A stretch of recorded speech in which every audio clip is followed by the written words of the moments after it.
everyone for watching Swift Sports Network. And the last thing, the most important piece, is we're going to take the North and never give it back. I've told you before, I'm a fan. This is our second meeting. You are nice, all right? You are nice with yours, all right? I just want to shout out to Swift at Swift Sports Network. What's up, Swift? This is Kyler Gordon. Just want to do a quick shout out to Swift Sports Network with all the latest news on the Bears. You ain't speaking facts, we don't want to hear it. Yeah, we going for the dub. You are now watching Swift Sports. The Bears. What's good, guys? It's day 2, NFL Draft, rounds 2 and 3 kicking off right now. A ton of great players still on the board. I'm beyond excited for this one. I think, honestly, I'm more excited for tonight than I was round 1. There's a lot more options right now. We're going to have 3 picks tonight. I think there's even a higher possibility that we trade down tonight. I'm ready, guys. This is a big one. I'm just ready to go. Let's see. I do got to send my link out. I didn't even post my link that I was live in Discord yet. I should probably do that real quick. Choop, choop. Day 2 kicking off. Looks like Mel Kiper is on my TV. I got to see what Q was saying about Mel Kiper. Oh, man.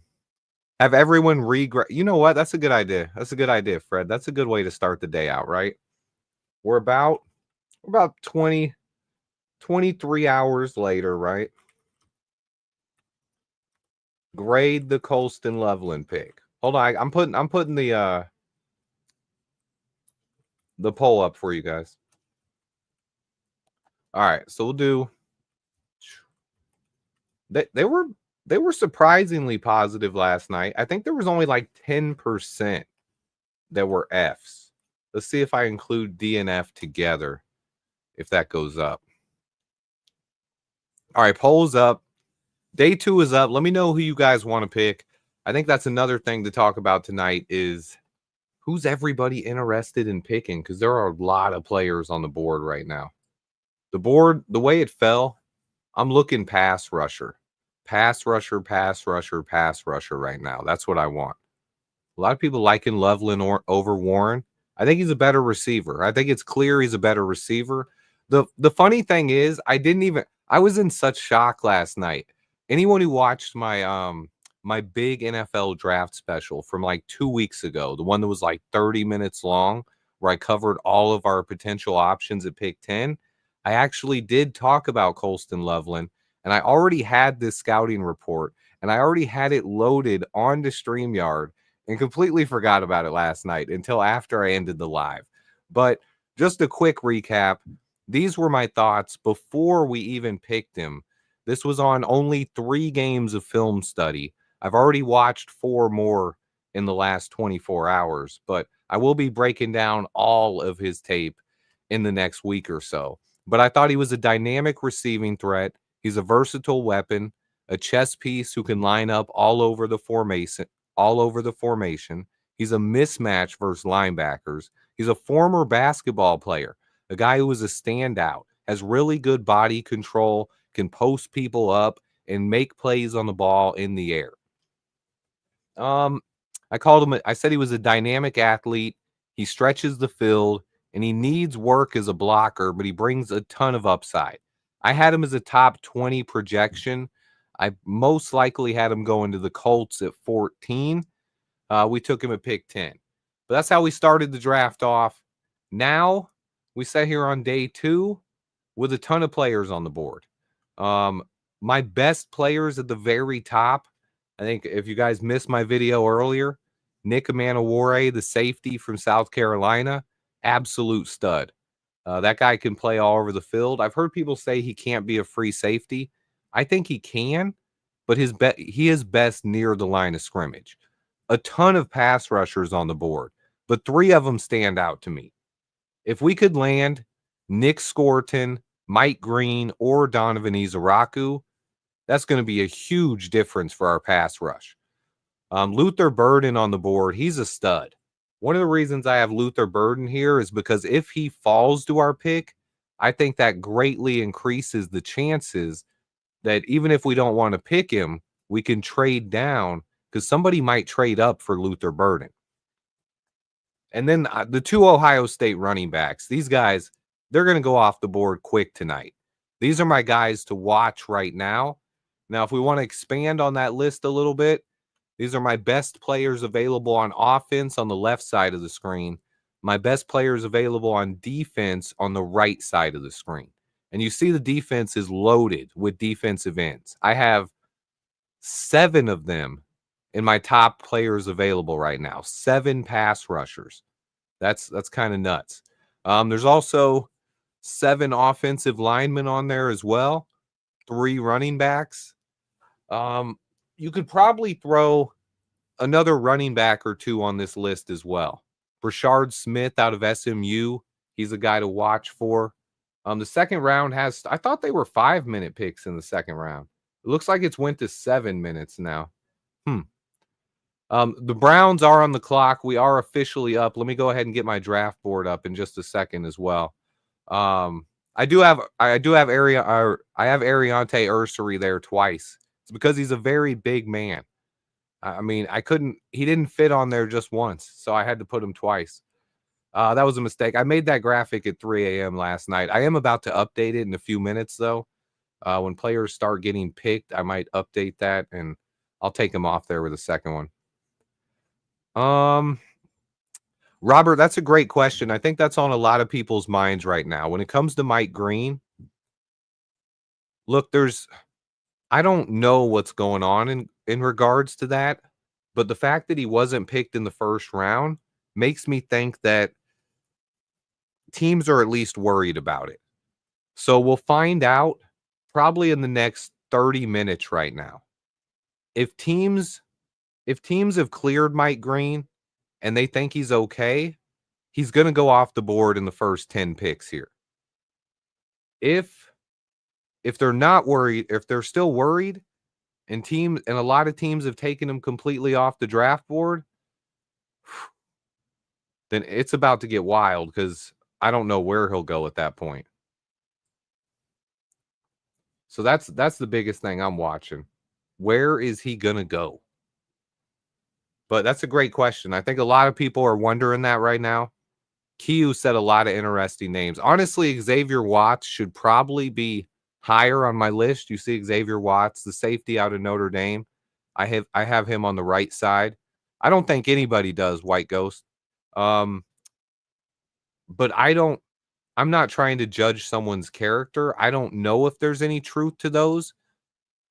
So I don't think he's coming here though, guys. To be honest, I just don't think it's going to happen. So the Browns pick is in. We have one in. One pick is in. All right, let me get my draft board up. Draft board. Browns are on the clock, guys. Pick is in. Houston's up next. I do think the Browns could potentially trade one of their picks. The Browns have 2 picks coming up here real quick. Let me see. Yeah, I'm kind of with that, Tommy. I don't think they'll touch him. No, one reason I was talking to someone about James Pierce Jr. earlier, right? And what I said is this: when it comes to James Pierce Jr. or someone who has just like character concerns, if that's all it is just character, then I'm okay lining that guy up next to someone like Grady Jarrett. I think about it like this. We have a locker room now where this team is in a position where if it's a guy and it's like, there went Carson Schwessinger, first pick. Hey, I knew he was going to go quick. I honestly thought he was going to be a first rounder. But pretty much we have a locker room right now where if it's a guy like James Pierce Jr. and there's no allegations, it's just an attitude thing, then guess what? Put him next to Grady Jarrett. And you don't even have to worry about coaching. Grady Jarrett will get that guy in line. Oh, Ken, I didn't even see that. Ken gifting 5 memberships. Yo, enjoy those, baby. The legend Ken strikes again. First pick off the board, Carson Schwessinger. Awesome linebacker. Look, I really like Carson Schwessinger. I thought he was going to go in the first round. If he would have fell to us, it might have really surprised people, but there's a chance the Bears could have took him. I think we really like this guy. I didn't really want us to take a linebacker with this pick. I'd rather take one in round 3 or 5 if we want a linebacker. So, ooh, he is good though. I mean, he is a good player. We'll see what happens here, though. That's one player off the board that was not on my big board, though. That's something to watch here because, look, first player taken, he's not on my top guys. There's only 5 more picks until we're up. 1, 2, 3, 4. Yeah, 5 picks here, boys. And I have 7 players on this list. So we are guaranteed, right now, guaranteed to get one of these players.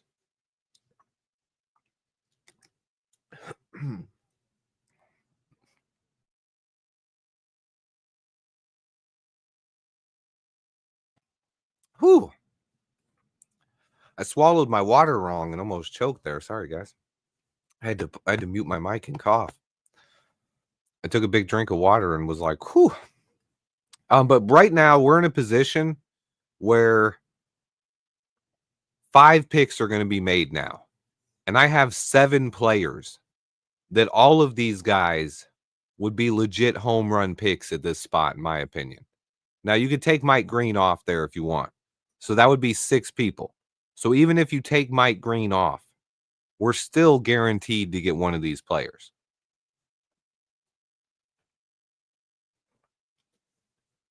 I think we're in a good spot right now. Honestly, the hope might be that someone just takes Mike Green and then we don't even have to worry about it. I don't think we're going to take a wide receiver. I think Luther Burden is more of a trade chip. If Luther Burden's on the board, another team is going to want to trade up because he's a stud. I don't think we need him, especially after taking Colston Loveland now. Colston Loveland is more of an offensive weapon than he is a tight end. Oh, there went a wide receiver, Jaden Higgins. Texans got another weapon on offense there. I like Jaden Higgins. I do.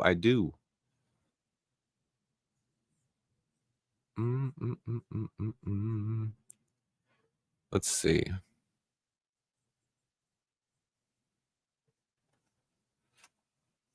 That's a good one. Another guy not on my list. 3 players will now be there. It's falling how I like right now. I'm with you, Kiyu. I like Jaden Higgins. I think I had Jaden Higgins actually rated higher than most people did. I think he was my wide receiver 4, but Luther Burden's my wide receiver 2. So you know how I feel on that one. But yeah, wide receiver run would be nice. I think there's going to be a run on wide receivers and edges. Oh, look at it, Jaden Higgins. Ooh. All right, here we go, baby. I'd love Quinshon Judkins. I think most of you guys know. Ooh. Yeah, it looks like the Seahawks traded up. My TV still has Tennessee, but ESPN's showing Seahawks right here. Yep, pick is traded. Here comes the Seahawks. Are they coming up for Luther Burden? They just lost DK Metcalf. You got to remember that. They just traded. Well, they traded him away. I like both of those players, Warthog. Both of those guys are high on my list. They're just not. They're not my top 2 guys right now. You know, they're up there though. I'm very happy if we took Ursary or Caleb Johnson. Anyone who was a big fan of David Montgomery, if you liked Monty and you want a player that plays a lot like David Montgomery, then you'll really like Caleb Johnson. I think Judkins brings that to the table too, but I think Judkins is my RB2, man. I'd love to get Judkins. I think the Bears might prefer Travion Henderson just because of his pass blocking skills, his receiving chops, and his speed. He's the faster of the 2. They're both fast, though. Let's see who Seattle takes. I don't think Seattle will take a running back. They have Kenneth Walker and they have Zach Charbonnet already. So I think if they're coming up, it's for a wide receiver. They just lost Tyler Lockett. That's right. They lost Lockett and DK Metcalf. So their only receiver right now is Jackson Smith and Jigba. They're probably going to get a receiver. No, wait, they signed Cooper Kupp, right? So they got JSN and Cooper Kupp. They really need like a big boundary X receiver. That's what they really need. Yeah, Robert said it right after I did. Cooper Kupp too. They hate Kenneth Walker. If we could trade a 6th-round pick for Kenneth Walker, yeah, they have another running back there too. My top 2 choices would be Nick Scorton. He's the defensive end out of Texas A&M, or the safety. I really like Nick Manaware. He's just too good to be on the board at this point. It's not that I really want a safety with this pick, but Nick Manaware he's a top 15 player, top 20 player on almost everyone's board. So Seattle could definitely take a Manaware. That's a good point. They love good secondary players. I also really like Xavier Watts. I'm a big fan of Xavier Watts. I'll show you guys my top. So these are my top on defense and offense. It's not in an exact order. I just did this up for a graphic here, but Quinshon Judkins is up there on offense. Travion Henderson. I like some offensive linemen too. My man Tim, 5 more gifted subs, boy. He said read Q's message. Yeah, it could be Elick Aomanor. It could be. That's the Stanford receiver. No, I read that message. I just didn't say it out loud. But yeah, it very well could be. Tim, thank you so much, my man. Much appreciated, my guy. Listen, these are mostly premium positions. The only reason I have the safeties up there is because they're highest players on my board. They would be players that I think, if they're still on the board at that point, Ryan Poles could pull the trigger due to the value, simply the value. And we know he loves taking best player available. And if one of those guys falls, they're potentially best player available. I have Xavier Watts up there too. It's kind of, when it comes to those two, it's what is our preference, right? Manaware he's kind of the guy who can be a chess piece, and you can move him all over the defense. He can play linebacker. He can come up and play the nickel, but he's more of a strong safety. He's really good near the line of scrimmage and in the run game. But when you talk about Xavier Watts, you're talking about a free safety, an Eddie Jackson type, right? A guy who can play center field, a guy who's a deep one safety and can just roam the field and try to get interceptions. So that would be huge. That's a good question there by Fred just asked. Will Jack Sawyer be there in round 3? It could happen. It could happen. It could happen. It could happen. Let's see. Seahawks pick is being announced. Let's see who it is, boys. It's Richard Sherman doing the pick, too. Good old Rich. Rich would want a defensive back. He would love a Manaware here.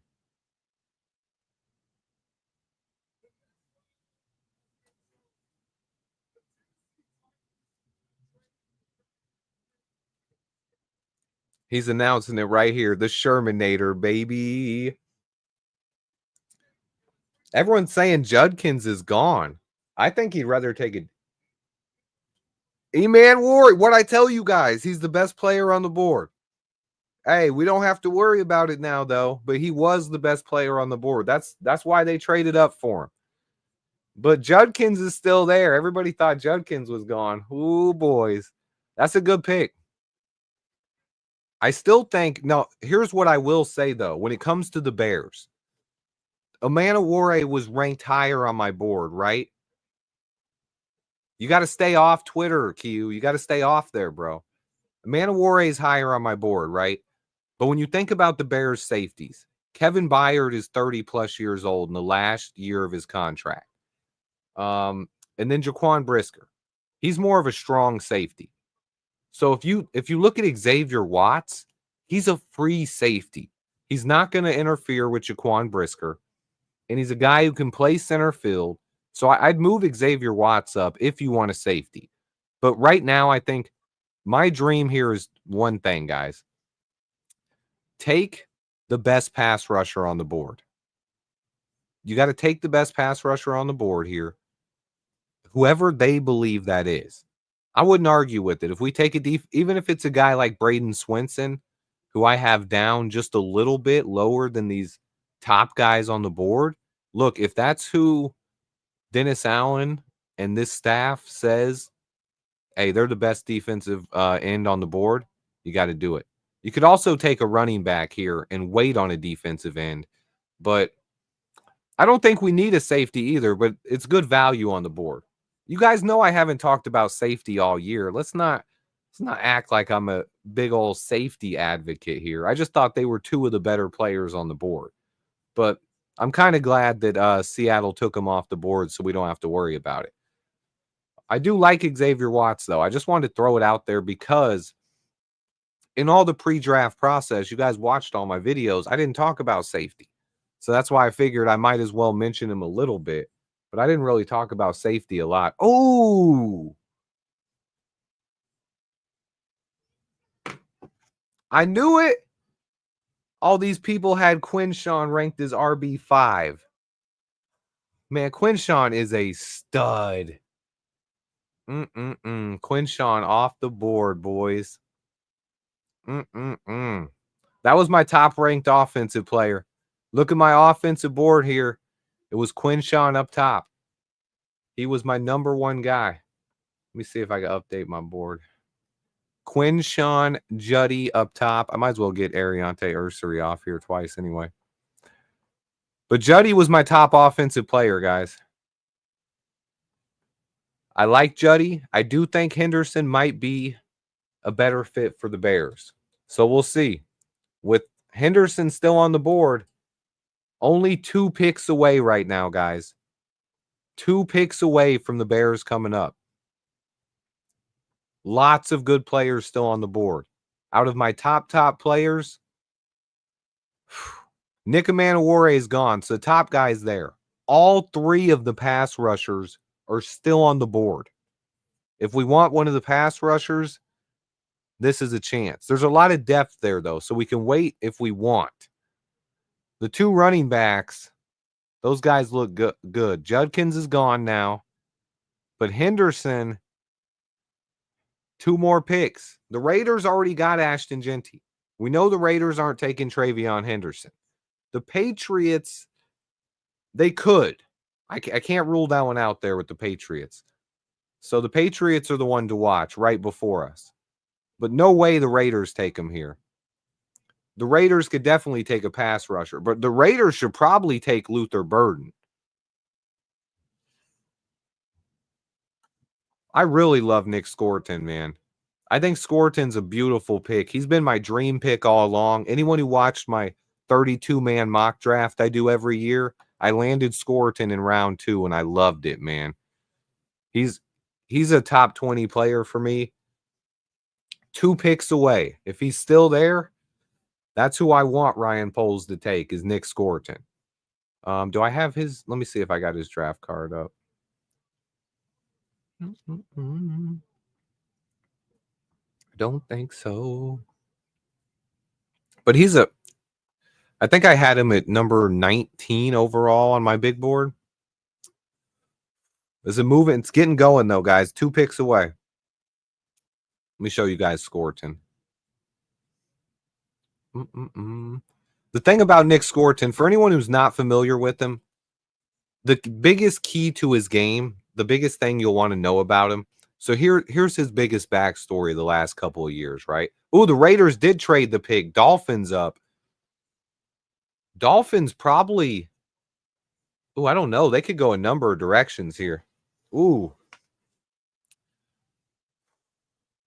But here's Nick Scorton, right? 2 years ago, At Missouri, 10 sacks. He played at 250 pounds, right? Somewhere right around 250. 10 sack guy, getting pressures all over the place. This year he transferred to Texas A&M. Bulked up to 280. Only had 5 sacks. Everyone's wondering, what happened there? He came to the combine back at 245. So I believe that's what he's going to do with the NFL. He's more explosive around 250. He was better against the run this year when he bulked up to 280. So he has that versatility. If a team wanted him to be bigger and against the run, he can do it. But that's not what I want from him. I want him as a pass rusher. He's a top 20 overall player on my big board. Still available here at 37. Dolphins might be snagging him. I hope not. But I love this guy. One of my favorites. I got to see who the Dolphins take before I keep talking about Nick Scort. I'm a jinx us. I'm done talking about him until we're up. I just want to give people who didn't know who he was. That's the guy I want. I saw a lot of questions about it. So, and for the second pick, guys, I want to trade down with the second pick.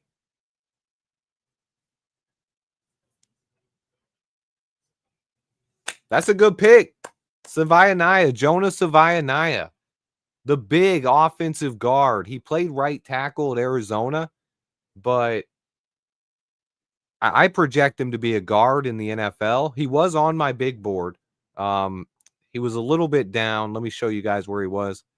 I had him right between the two Ariante Urseries.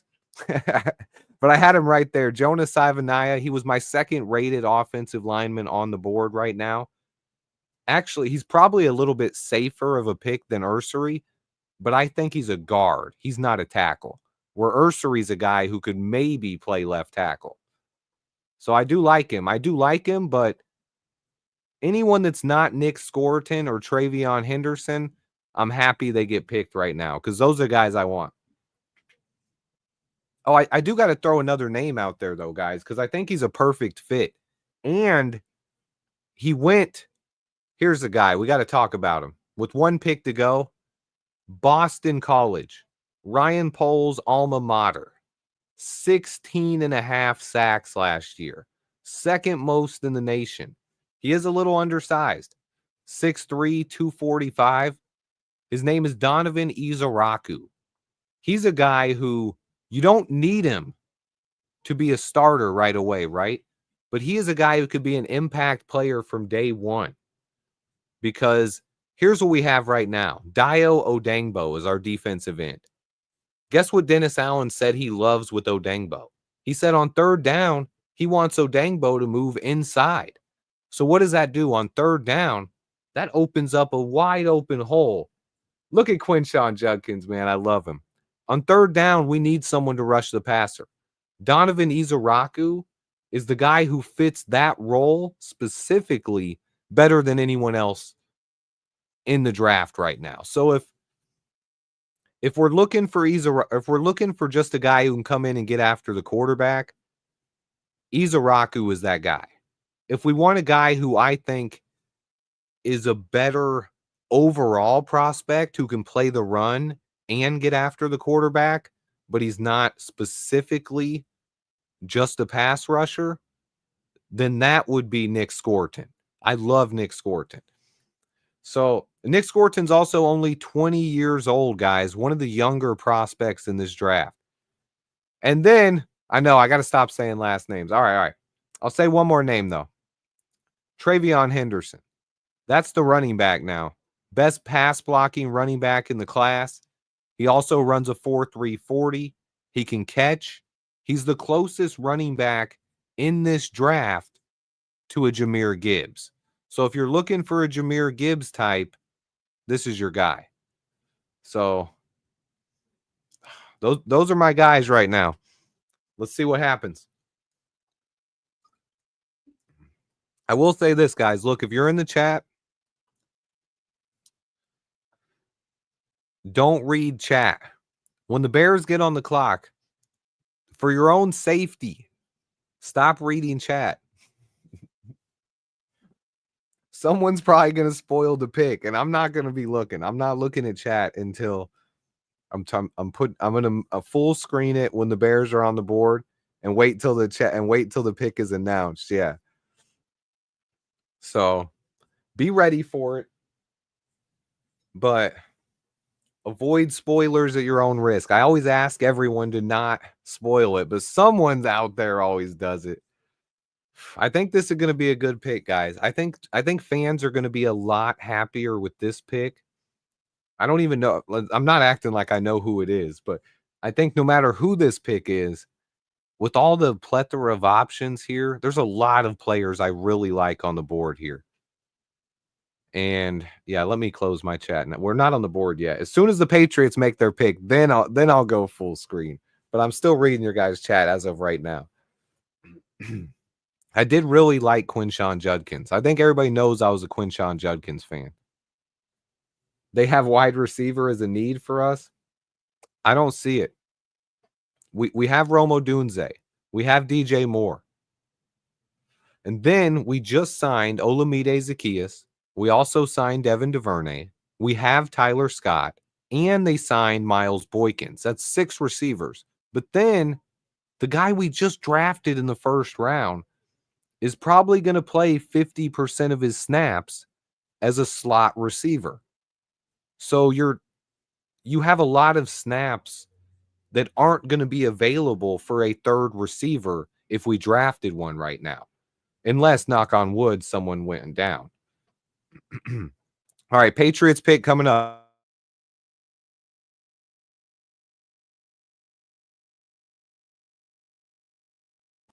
Ooh, baby. So to me, wide receiver is not a need. I wouldn't mind taking a wide receiver, but I don't think it's a huge need right now. Luther Burden is one of the best players on the board. Patriots could use a wide receiver. Oh, yeah. Patriots should definitely take Luther Burden. They should definitely. And that would set us up with Nick Scorton or Donovan Izaraku or Travion Henderson, our choice.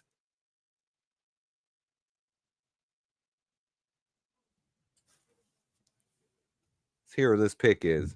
They should take Luther Burden, but they could take Travion Henderson, but we'll see. It should be Luther Burden. I don't know why the NFL's taking other receivers ahead of Luther Burden. Oh, let me see.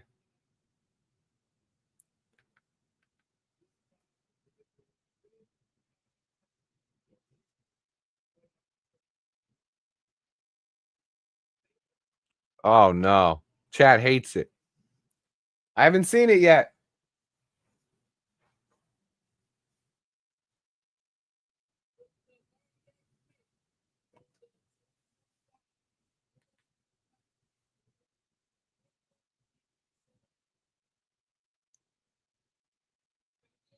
Oh, Travion. All right, guys, it's time. Full screen your chat, guys. Everyone, listen to me, guys. Don't be reading my chat for the next 5 to 7 minutes. I'm telling you, don't read it because someone's going to type the pick in there. I always tell them not to, but someone's going to do it. So don't look at it. Travion Henderson's off the board. We have all of the pass rush options available. I think it's kind of crazy. I didn't expect this at all, to be honest. I did expect one of the Ohio State running backs to go. I did. Well, if you want to know, go ahead and look, I guess. Take down the draft cast. Oh, I'll just stay right where it's at so we can only see down to Travion Henderson. It's a good point, too. I think we might have taken Travion here. You know what I honestly think we would have done? We probably would have taken Travion Henderson. And then with our next pick, we would have been able to take the best pass rusher available. I think we take a pass rusher here, though, especially with both Ohio State running backs gone. We can still get a good running back by trading down or at 72. We could snag Caleb Johnson. But I wouldn't I wouldn't take him early. I would want Nick Scorton right here, man. Nick Scorton is my guy. I would take a pass rusher and then trade down at 41. We could trade down here, but yeah, Travion Henderson is a Patriot. So we can't take him, guys. Don't worry. We're not taking Travion. The Patriots took him. I was saying if they didn't take him. 2 minutes. 2 minutes on the clock.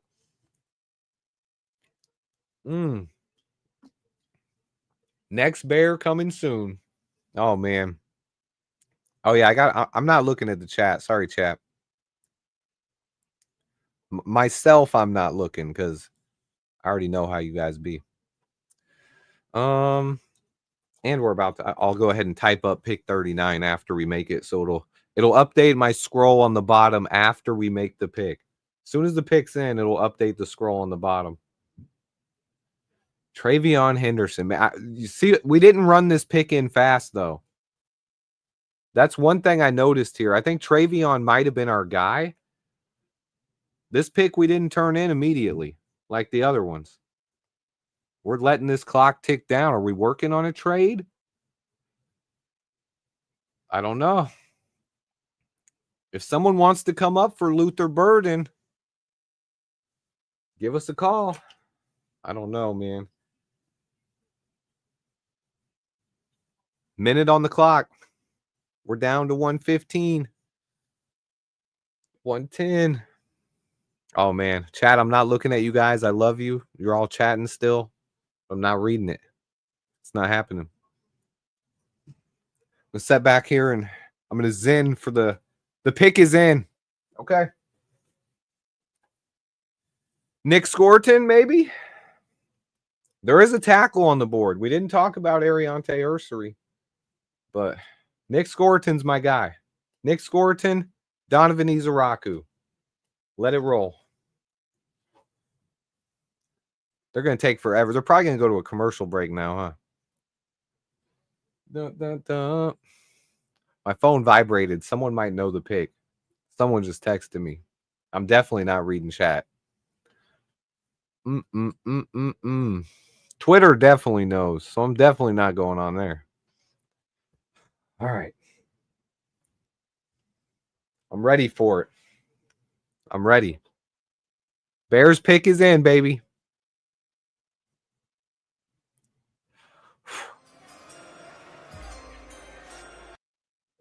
About to make the pick. It's coming. It's coming. The Bears are back, baby. Who is it?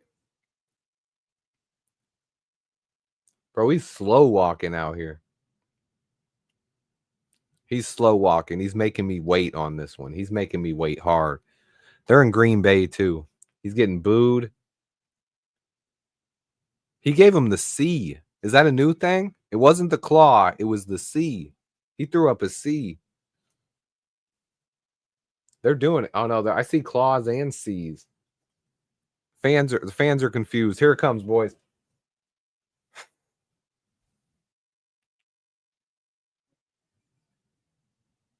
Come on.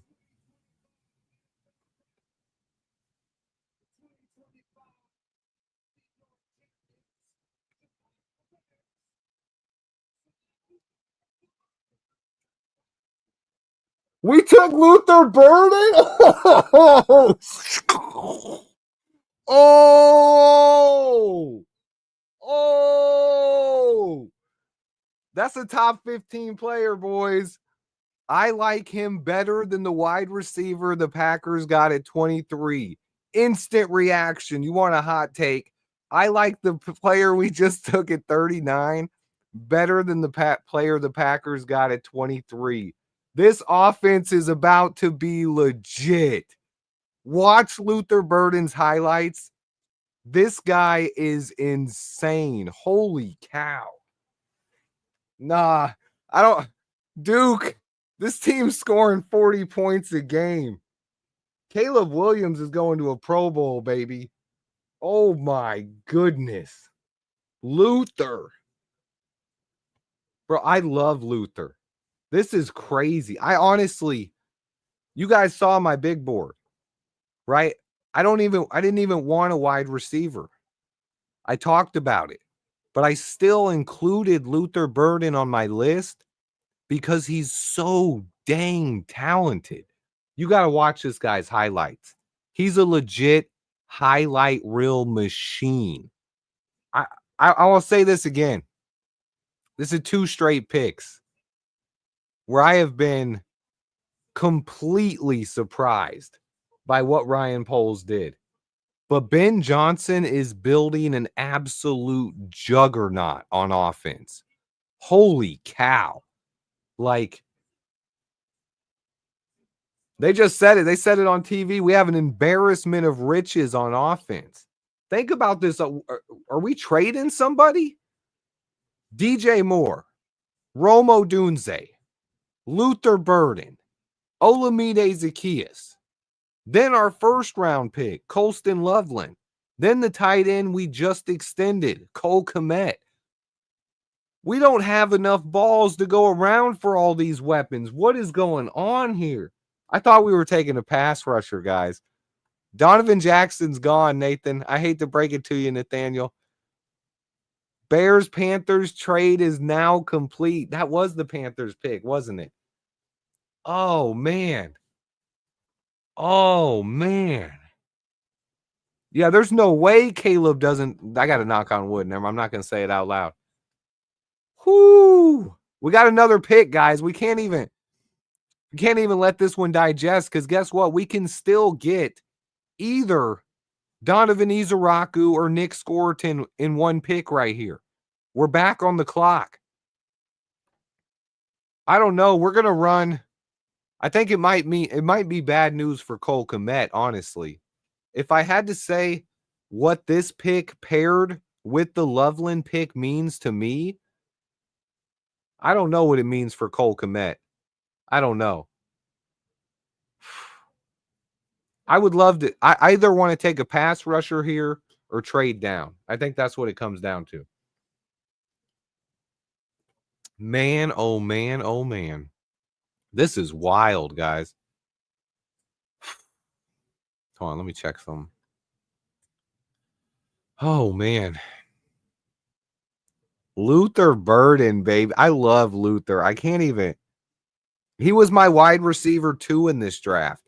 So my wide receivers, well, okay, if you put Travis Hunter in there, it was Travis Hunter, and then I liked Luther Burden more than even Tet McMillan. But I thought T-Mac was going to go higher because of his size. Who is left for left tackle? Right now we got Ariante Ursary. He's the guy. If we're going to take a left tackle, that's the guy. There's a couple later round prospects, but he's the only one. Kmet probably isn't going anywhere. You're right. You're right. That was just a quick reaction, but I don't know if he'll want to be. Well, maybe he will. If we're winning games, yeah, this offense. I'm going to grab a water. Give me 30 seconds, guys. I'm going to grab a water. Process what just happened here. Yeah, you look at the tape, and again, I got to look at the tape. I got to look at the tape, and this is wild. They took a quarterback. We could take either pass rusher. Oh, my goodness. All right, be right back. I want to thank everyone for watching Swift Sports Network. Please hit the like button and subscribe for year-round Chicago Bears coverage, unbiased, no BS, knowledge over narratives. I'll be right back with more live action.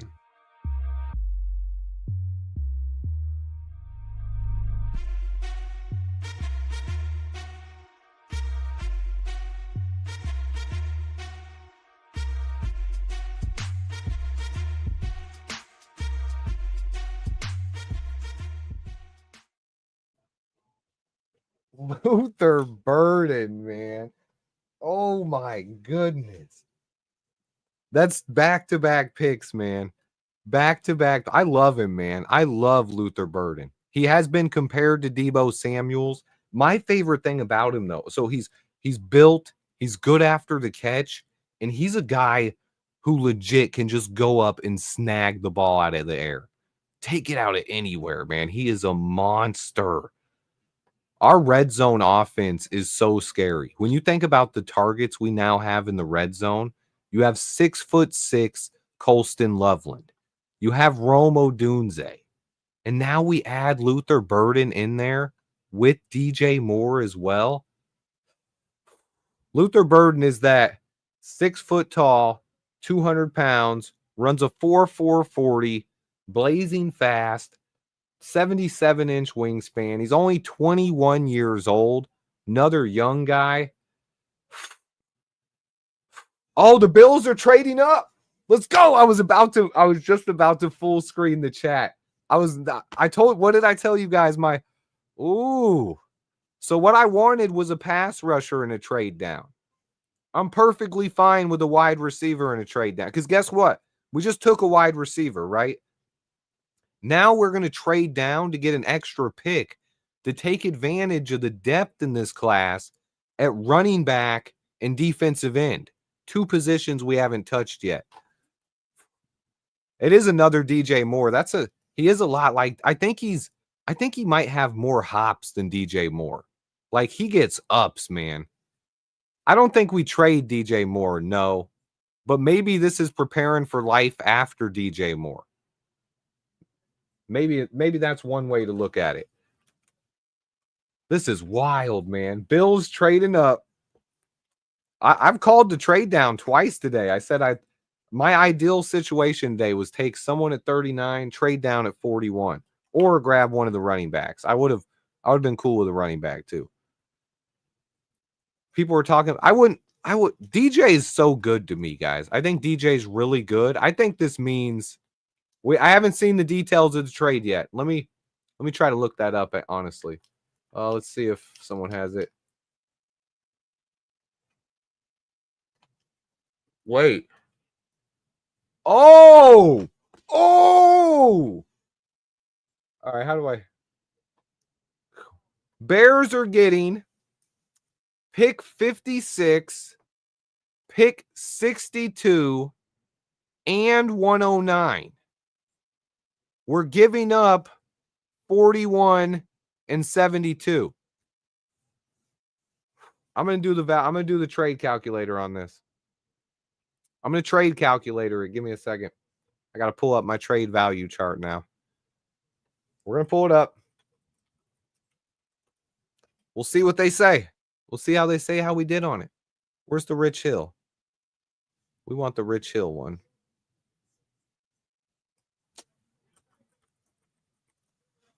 Oh, let's see what it says, baby. All right. So we gave up 41. That's 490 points. We gave up 490 and 72. That's going to be 230. So quick math, that's 720 points we're giving up. And what did we get back here? 56 is 340. Okay, I like it. 340. So we got a little 340. What was the other one? We're getting 62. So we're having back-to-back picks. Are those are both second round. So we got 2 second rounders. 109 is a 4th. Oh, man. So we moved. So in order to move back, let me just basically give you what happened here, right? We took our second and we moved down 15 picks, right?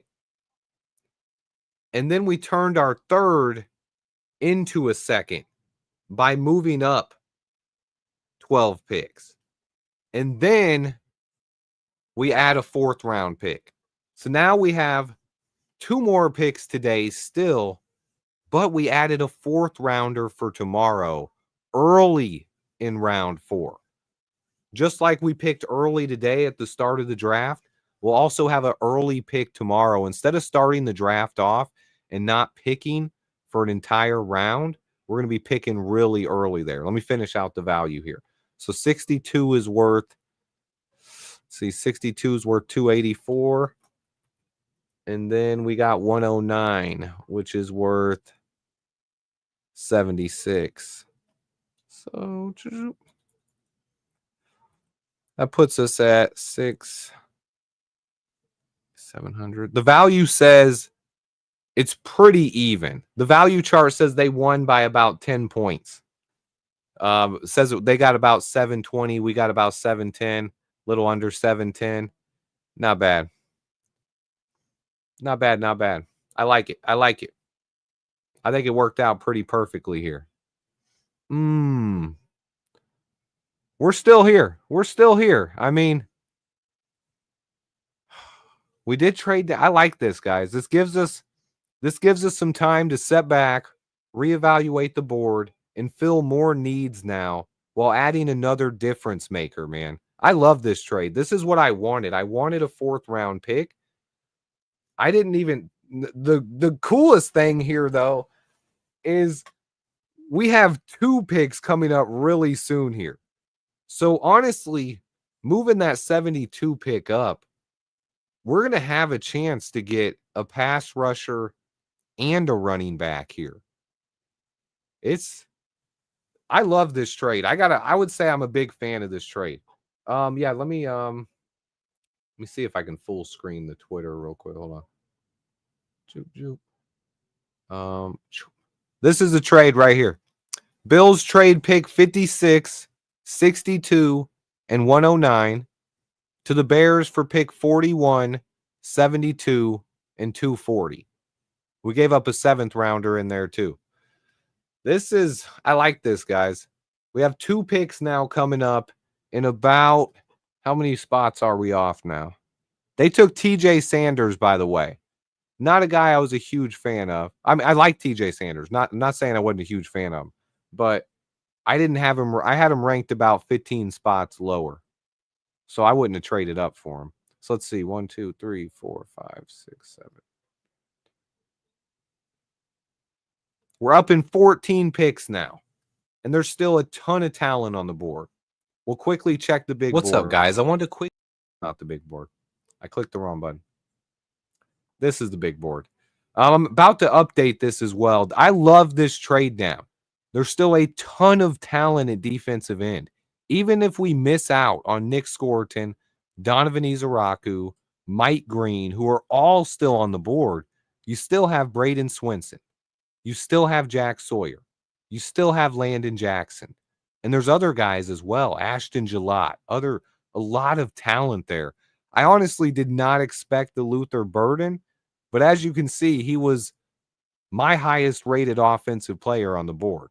And I actually had him rated higher than Quinshon Judkins or Travion Henderson, but I put him lower on the list because I didn't think we needed a wide receiver that bad, but we got one.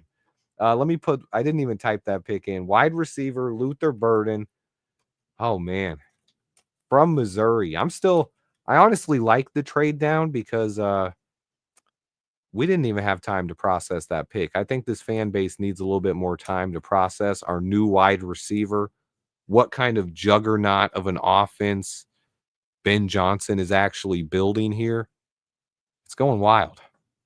This is wild, guys. Colston Loveland and Luther Burden. These are both pass-catching options to come in and help Caleb Williams. These both help the offense. I agree with what Tom... And another point of this, guys... Hey, no problem, Buck. Good to see you here, my man. Good to see everyone in the chat. I appreciate all you guys. But Tom G made a great point here about getting that 4th rounder. When you think about when we're coming into this draft, what Ryan Poles just did, remember we traded that 4th round pick for Austin Booker. He just got that 4th round pick back, the one he traded for Austin Booker, which is something I've thought all along is something Ryan Poles would love to do. He did it in his first draft. When he was in 2022, when we didn't have a 1st round pick, remember in the 5th round, he traded down a bunch of times. That's something he hasn't had a real opportunity to do in the last couple of years. Now he's doing it. I love it. This was a perfect opportunity for a trade down. I thought someone would trade up for Luther Burden, but we didn't give him the chance, man. We're picking right at let's see, where's the pick? 56 is the number. We're 14 picks away now. 14 picks. Oh, yeah, let me update that in the scroll bar. Yep, my bad. I didn't update our pick swap. Goop. So our next pick's coming up now. Instead of having 41 and 72, we have 56, and then we have 62. So they're going to be right next to each other. And then we have a fourth rounder to kind of make up for that fourth rounder we traded up for Austin Booker last year. So I love this. I'd give that grade perfect A. I think it's something we needed. There's still going to be pass rushers on the board when we trade down. Would I have loved Nick Scorton there? Yes. Is there a chance we can still get Nick Scorton? I hope so. We'll find out soon because I don't know what's going on with the NFL, but I thought he'd be gone by now. All right, pick 62. All right, we got Luther Burden, and then we got our two other picks coming up. Scroll bar is updated. Bears have taken Colston Loveland, tight end out of Michigan, followed up by Luther Burden, who on my big board was a top 15 player overall. In my first mock draft, I had him going number 12 overall to the Cowboys. And he's a guy who fell to pick 39. So while I said it all along, I didn't think he was a need. To me, I did not think wide receiver was a need. This was clearly a best player available pick here.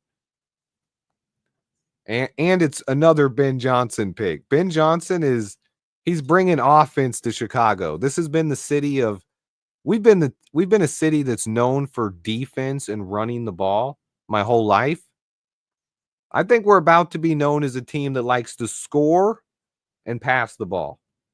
Mason Taylor off the board. I would have liked Mason Taylor in the second round if we didn't get Loveland.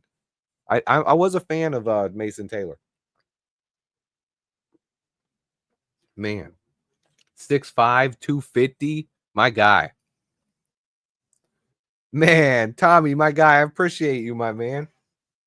He says you're really the best in the biz. I appreciate. Hey, man, seriously, stuff like that means a lot to me, man. You guys, if it wasn't for you guys that watch my channel, I probably wouldn't still be making videos all the time and putting all this work into it. But you guys, all the nice comments and you guys supporting the channel and make it easy to make it me keep doing videos. I have a great time doing it, man. You guys are awesome.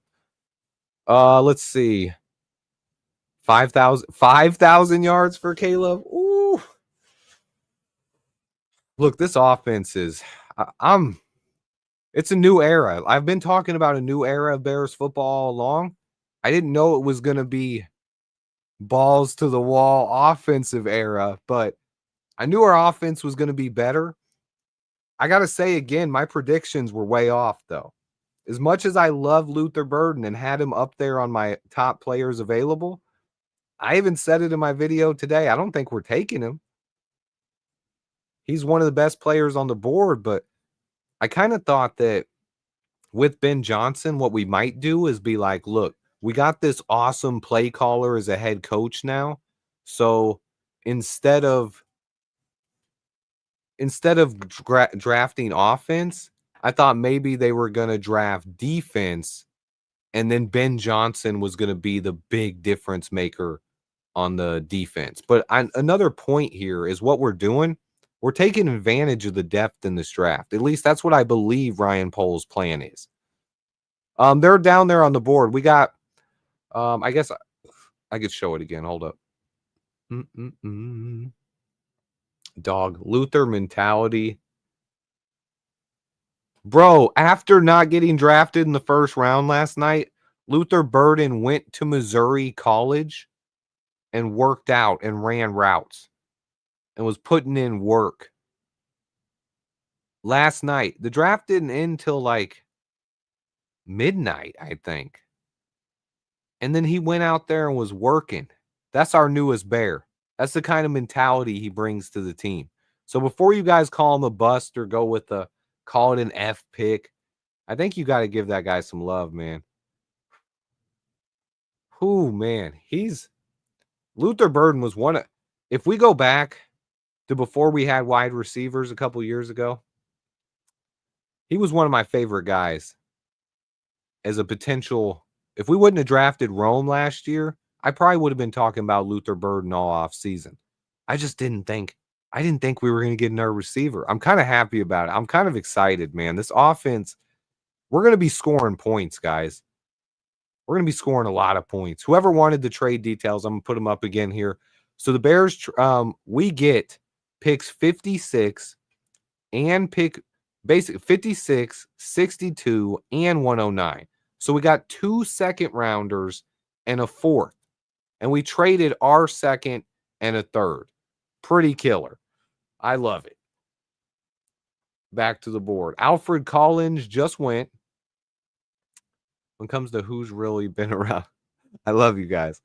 Yeah, Caleb's going to break every Chicago record soon enough. We're going to be a burden on NFC North defenses. I think Cam Scatterbo is a good player. I don't see him as a 3-down back in the NFL. What I see him as is a short yardage goal line back, a slower David Montgomery, maybe a LeGarrette Blount, maybe a guy who can come in and score a bunch of touchdowns, but he does have some chops in the receiving game as well. Yo, Keith, thank you so much, my man. Appreciate you, man. Thank you for watching. Appreciate the super chat, my man. Let me see. Mike Green. Yeah, I don't think Mike Green's on the board. We'll find out. Let's see. Do you think with who the Bengals drafted, you see us maybe picking up Trey Hendrickson? If I'm the Bengals, I don't draft Trey Hendrickson. I'll say that much. Or I don't trade him. They're a team that wants to compete this year. They're a team with Super Bowl aspirations. If that's the case, you probably don't trade away a guy like Trey Hendrickson. You at least try everything you can do to get it done. Now, if the situation gets to a point where you can't resolve it and you have to trade him, then I'd try to get whatever we can for him. I like Caleb Johnson and Caleb Johnson and Damian Martinez. I almost said their names wrong. Man, we'll see. They might have drafted to trade him, but here's my thing with Shamar Stewart, right? Shamar Stewart's really raw. So if you're the Bengals and you drafted Shamar Stewart to come in and replace Trey Hendrickson, you're going to replace a guy who had 17.5 sacks last year with a guy who had 1.5 sacks last year in college. I think the best case scenario there for the Bengals is you let Shamar Stewart learn how to become a better pass rusher from a guy like Trey Hendrickson and work behind him every day.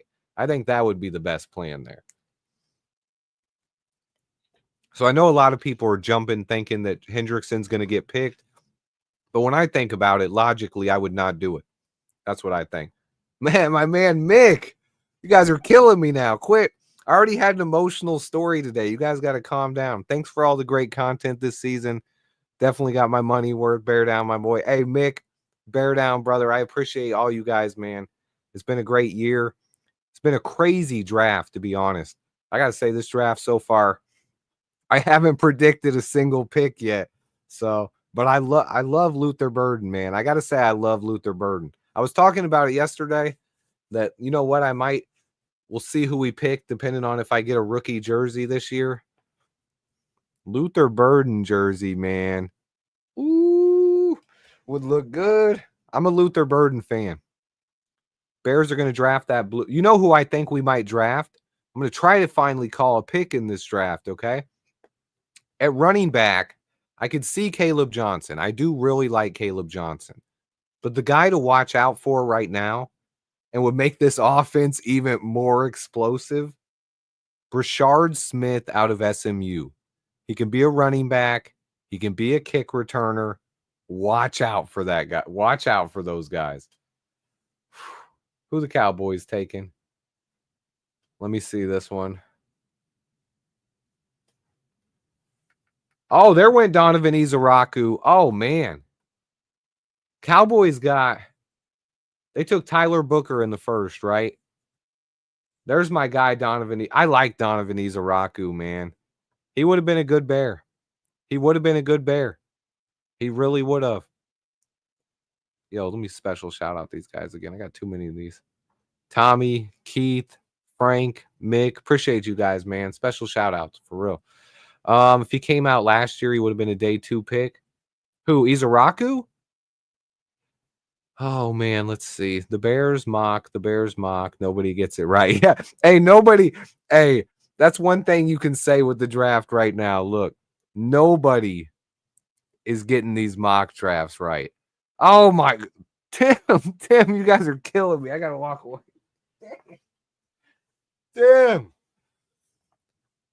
Tim, man. I appreciate you guys, man. You know, man, I love you guys. I'm just trying to put on a good show for you guys.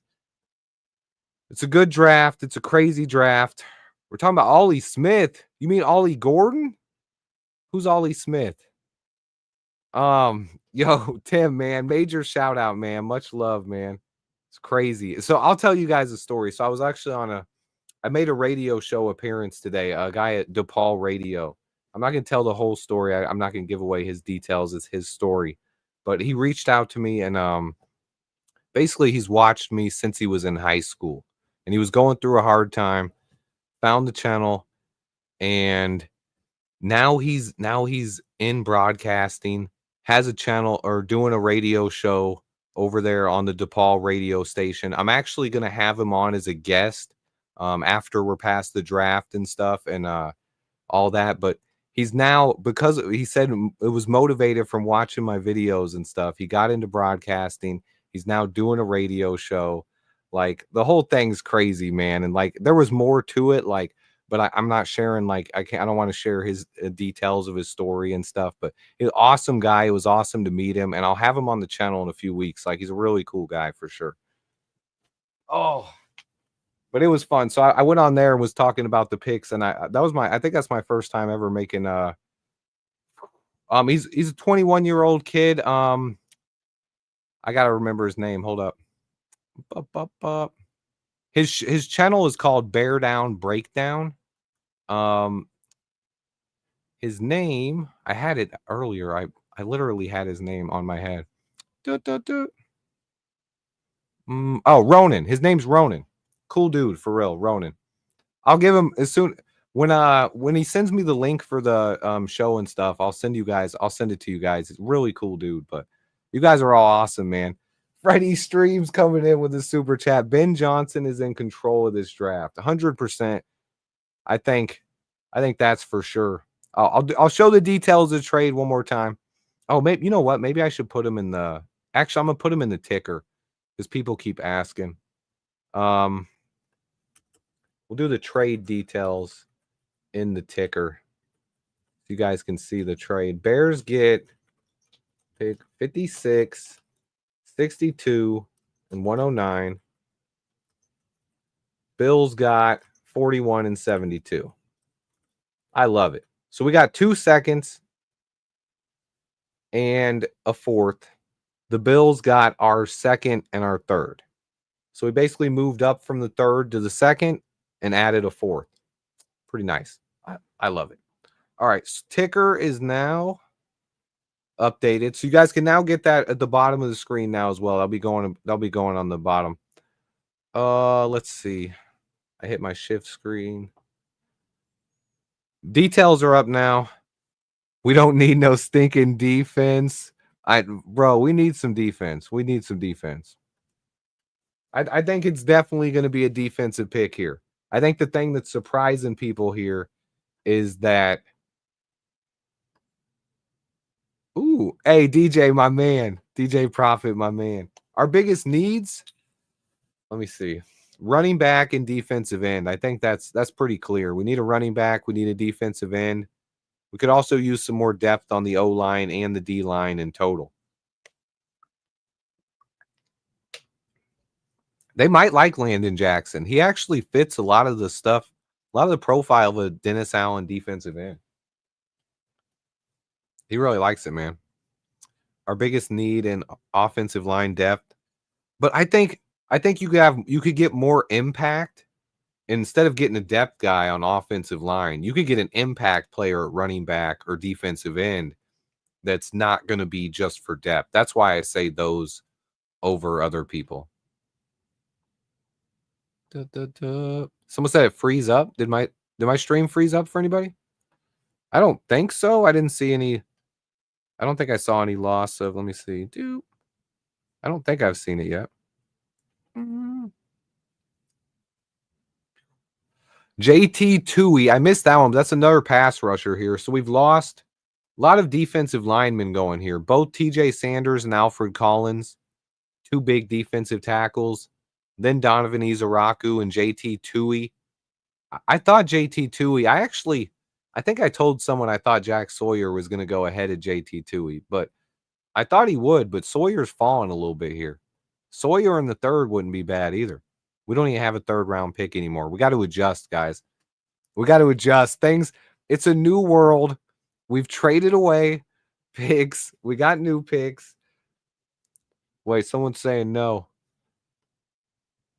Rams should draft Shadur. Ooh, Shadur would be. This would be a good spot for him. This is a good spot for Shadur. How far away are we? 56. Ooh, 9 picks away, boys. 9 picks away. Is there a chance? Do I even say the guy I want to fall to us, or do I not say his name? I don't know.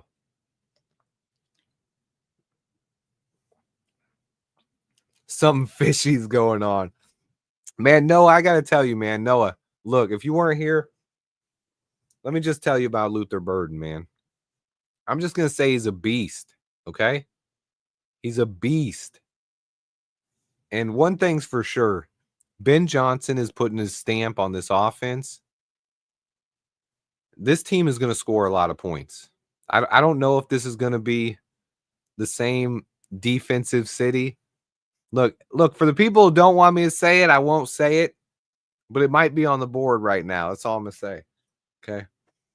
Bears got 2 first-round picks, legit. Yeah, Keith's 100%. Look, you can look at, if you look at any big board out there, go look at people's big boards pre-draft and tell me you see someone that didn't have Luther Burden in their first round. Most people had him top 15, at least top 20. Now, mocks have had him falling a little bit at times, but man, he's a guy. He's a guy. I think it's a luxury pick. I'll say that much. It's a luxury pick, but maybe we're planning.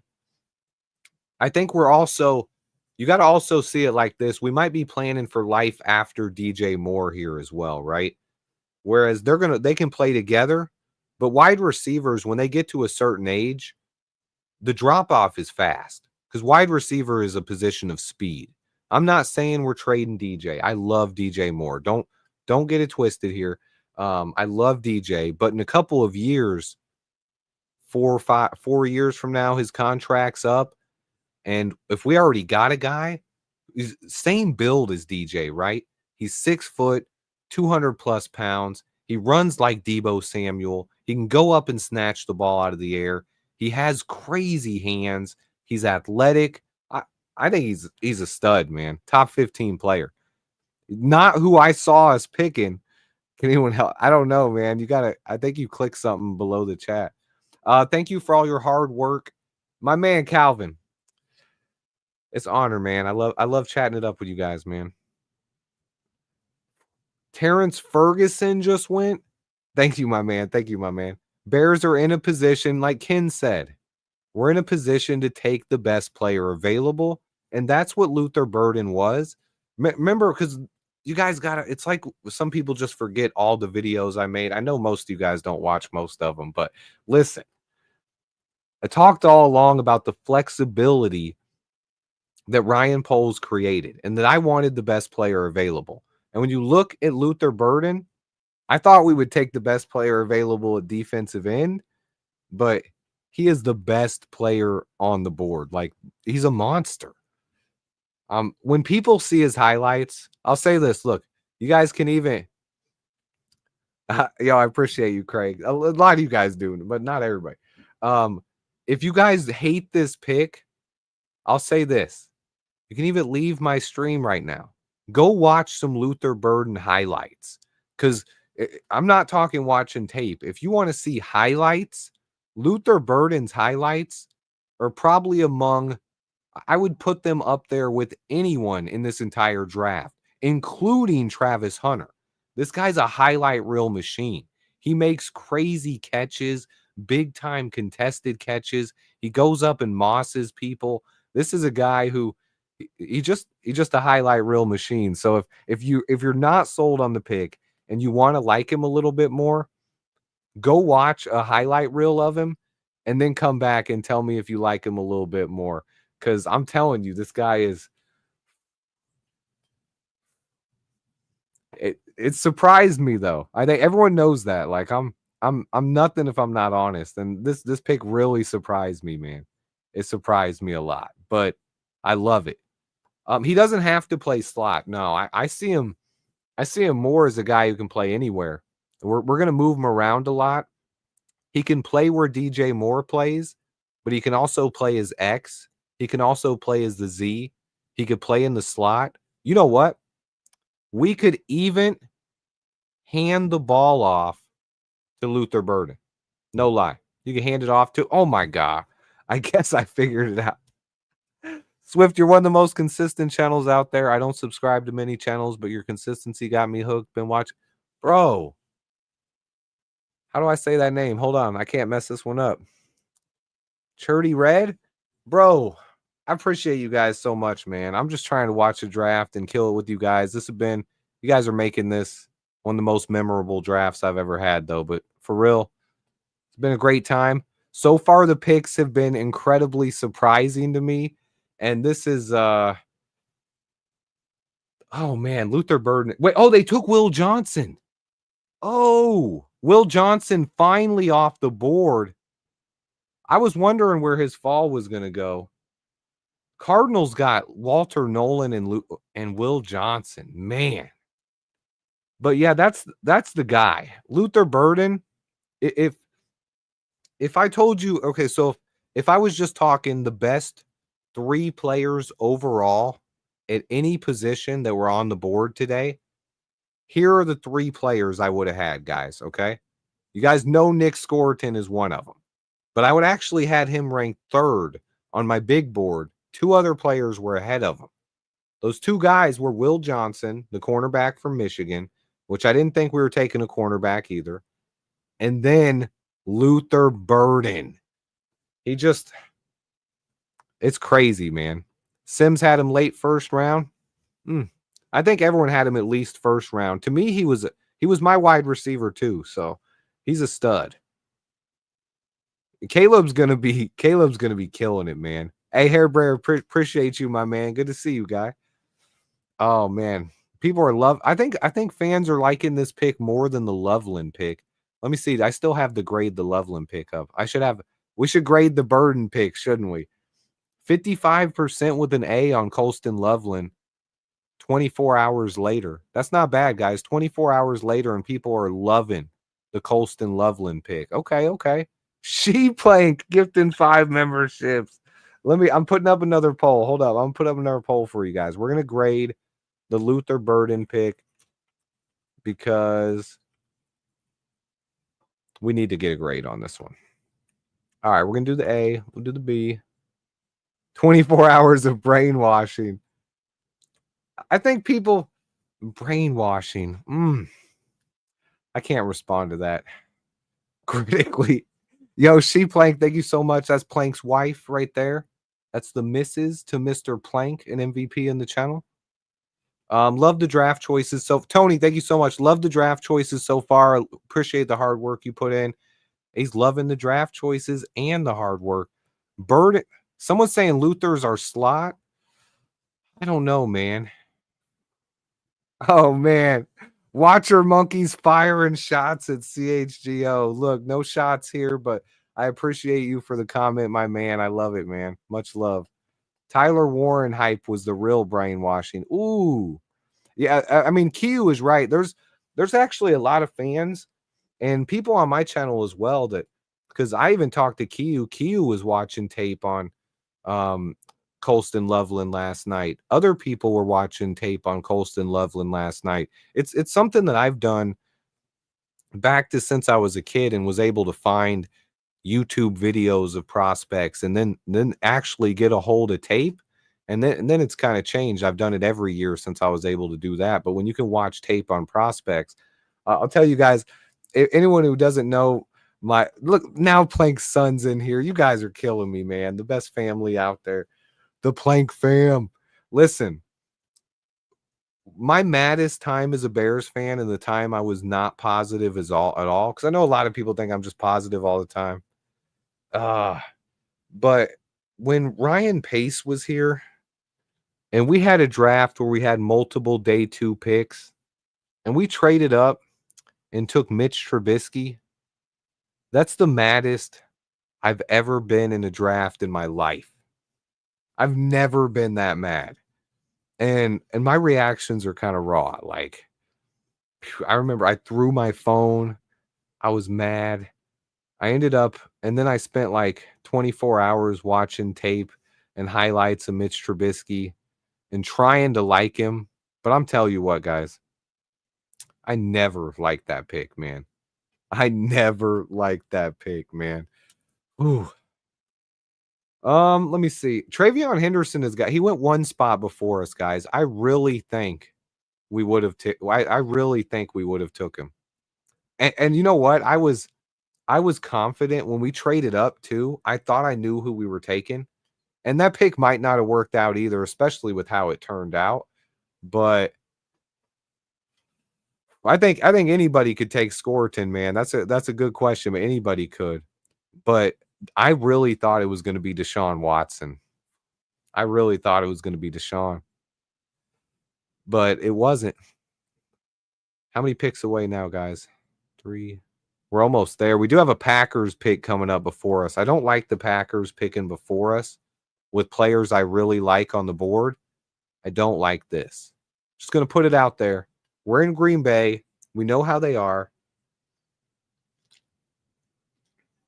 But look, I do like the receiver the Packers drafted, Matthew Golden. But for the last 3 years, I watch college football all the time and rank college players. And I've had Luther Burden ahead of Matthew Golden every single step of the way for 3 straight years. So the only reason he really jumped ahead of him is because he ran a really fast 40 time. And, you know. Oh my God, Buck, what the? Buck, Plank, don't read Buck's chat. Oh my God. Ariante Ursary off the board. Holy cow. Oh my goodness. There went Ursary. That's the best tackle on the board. We're not getting the left tackle now at this pick. Well, now that we traded down, we can still grab Azie Trapillo maybe, but not with this next pick. Yo, Bus, appreciate you, my man. Bust the Black. Wow, that's a great pick. I like Ursary, man. You can see it a little bit here. And what Greg Gabriel is the one who I've never claimed to be an offensive line expert. I love wide receiver tape, quarterback tape, DBs, safeties, defensive end, D-line. O-line is hard to grade, man. O-line is probably the hardest thing to grade in football overall. And that's why I always like to defer to some of the greater offensive line minds out there.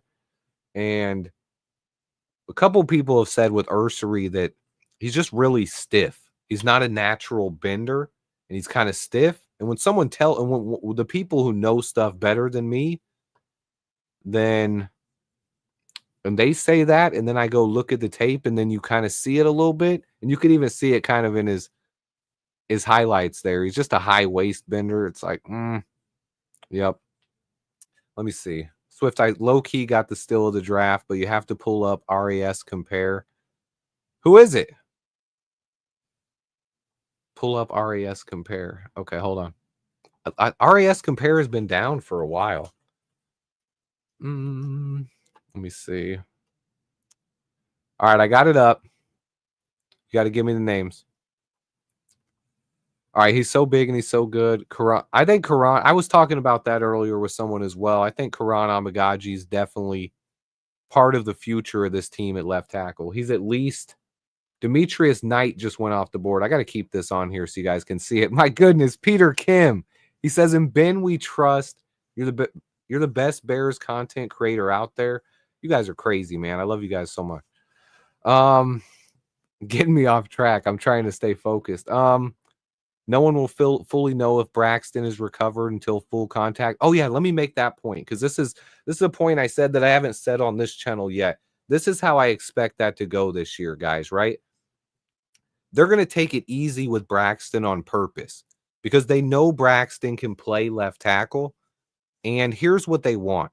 Karan Amagaji hasn't got many reps yet, so it's really important for Karan Amagaji to get reps. I really like Demetrius Knight, the linebacker the Bengals just took.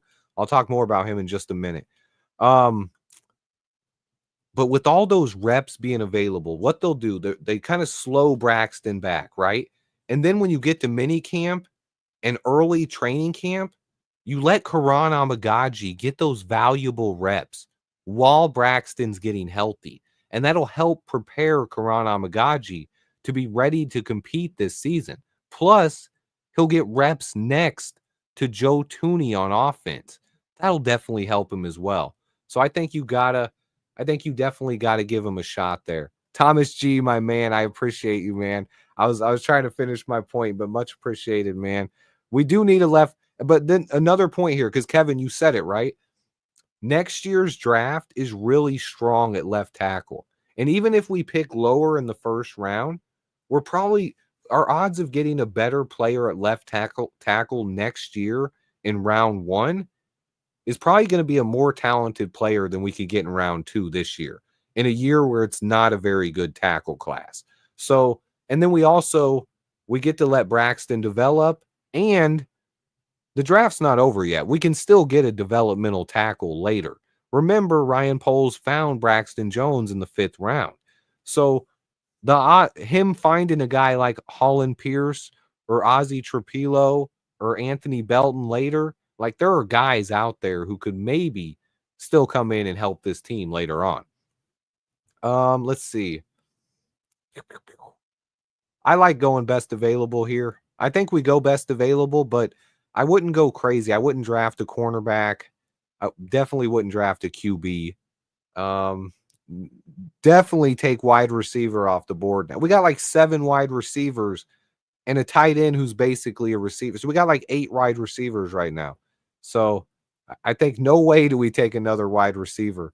I think we got to go to the trenches or grab a running back. Actually, even running back might be tough here, really, because I kind of think we need to grab a defensive lineman. Man, I can't believe Scorton has fallen this far. I don't know what people don't like about Nick Scorton. I really like him, man. How many picks away? 3. 6 picks, guys. But I see a stupid logo on the screen right here that could possibly take him. You know what? It probably would not cost us much, though, guys, to jump up 3 picks and jump the Packers. If our guy lasts 3 more picks, it will probably only cost like a 6th rounder. I'm just throwing that out there. Just in case we wanted to get in front of them. This is tough.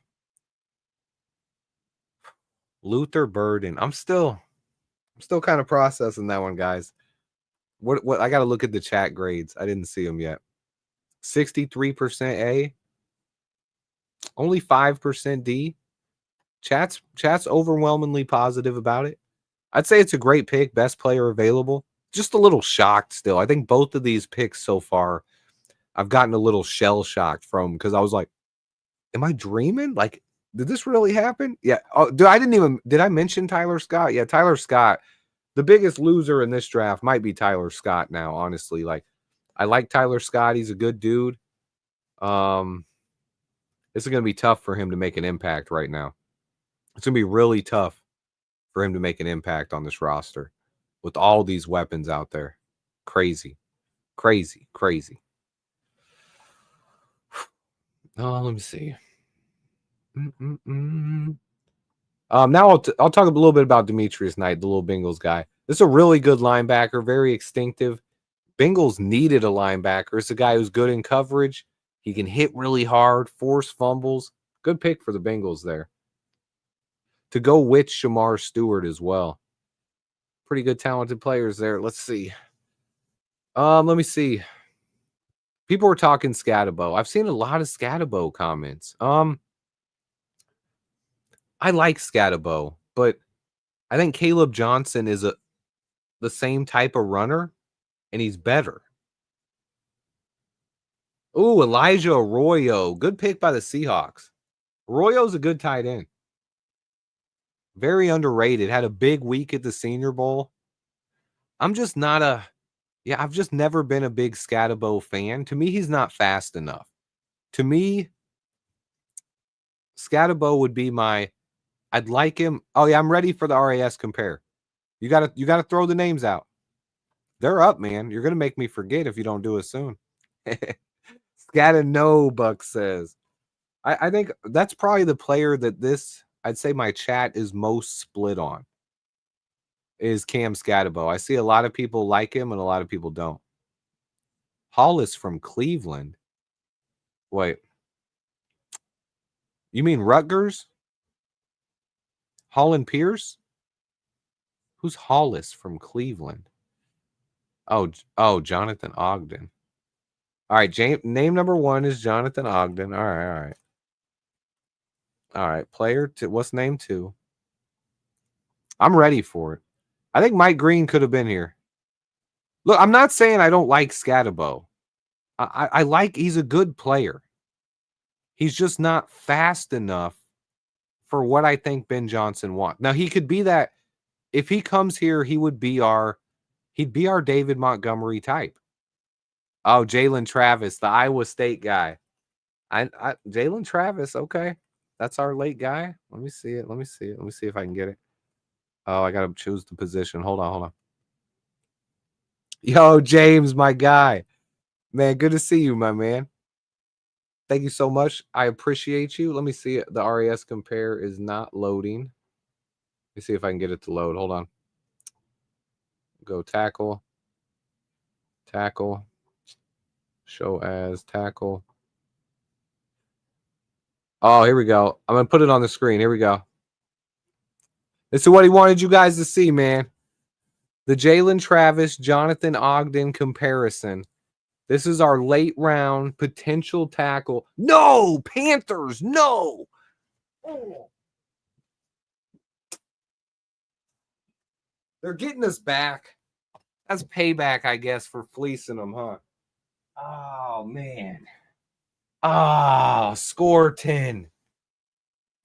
At least he's finally off the board, man. I was beginning to wonder, like, why doesn't the NFL like him? Hey, this is a late round sleeper, though, right here, man. If you're looking for an offensive tackle, Jalen Travis. Yeah, I don't like comparing RAS to compare talent. I think that's not a good practice at all. But I do think he's a guy who I had as a late round sleeper, especially at tackle. And it's up to Ryan Poles who they identify at that point.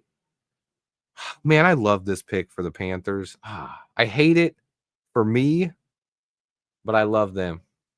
I love the pick, man. I can't even. It doesn't measure heart. And when you're talking about Scatabo, he's a guy who run. Look, I will say this about Scatabo. As much as he's not one of my guys, I will say this. He's a really good running back. And if we ended up getting him, I'd end up being a fan because he's a guy who you root for, right? He's one of those guys. He's a hard worker. He's hard to tackle. He runs people over. He can catch the ball out of the backfield. He's a good blocker. I have like 7 or 8 running backs that I'd rather take over him. So that's my thing. I'm not saying I don't like him. There's other running backs that I would definitely rather take over him. Yeah, DJ Prophet says it. You can't, I think people overrate. Ooh, there went another pass rusher. Oladeju is another one. RAS is just another tool you use with analytics. You use it with the tape. Some people just try to use RAS and just take it as a score on its own. You got to compare it with other things. Now, this is where I would have wanted to trade up in front of the Packers if Scoreton was there. But now, 3 picks out, guys. I got to reanalyze the board. What does ESPN have as our best available? ESPN has Mike Green, Darius Alexander. Jared Wilson wouldn't be bad here. Jordan Birch is a name to watch. I really like Jordan Birch. Kevin Winston's on the board. Caleb Johnson would be nice here. Landon Jackson, Omar Norman Lott, Xavier Watts, Tate Ratledge. If you're looking for O-line guy, Tate Ratledge is a good one. I really like Tate Ratledge. Azie Trapillo is probably the best tackle on the board now. I do like Jordan Birch. Let's go to the second page, see what we got coming up next. Josiah Stewart a little bit lower down. There's Scatabo. See, I would take Dylan Sampson over Scatabo. A name to watch here, though. They got Braden Swinson pretty low. If we took Braden Swinson with one of these picks, now that Scoreton's gone, Swinson's moving up on my list. Because Izaraku and Scoreton are gone. If Mike Green's not on our board, Braden Swinson or Princely Uman-Mielen, or maybe Landon Jackson. Those are my top guys. Charles Grant's another sleeper offensive tackle prospect. He looked pretty good at the Senior Bowl. Another small school guy, too. Let's see. Andrew Makuba's down there. That's about as far down we'll go for this pick. Boop. Going back up. People are still looking Mike Green. You got to wonder where he's going to fall. Let's see. So ESPN has him ranked 20th overall.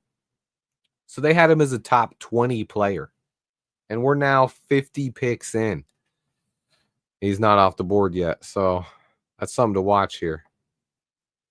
Clearly, what I said at the start of this draft, for anyone who wasn't here right at the beginning, I said, look, we'll find out how the NFL feels about Mike Green, right?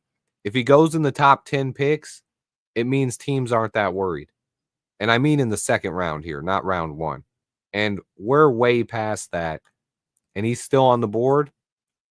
To me, it says something's not checking out there. So there's definitely some worries, and teams definitely have him off the board. So maybe once you get lower in the draft and it becomes less risky, then you can consider it. But I don't know. We'll see here. A big question there. Eric Harper is asking the question that Mel Kiper cannot stop talking about. Where will the Shedeur Sanders slide end? No one knows. Slides to the Raiders in the 3rd round. I could see the Steelers taking him in round 3.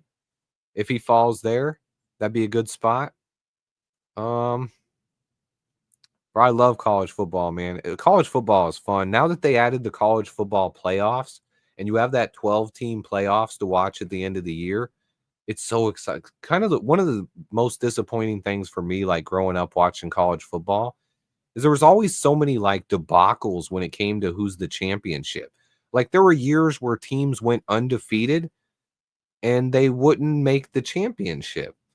And it's like, so having the playoff now instead of just 2 teams from the SEC getting to battle it out every year, I love it. College football is more fun to watch now. Here's the thing about Darius Alexander.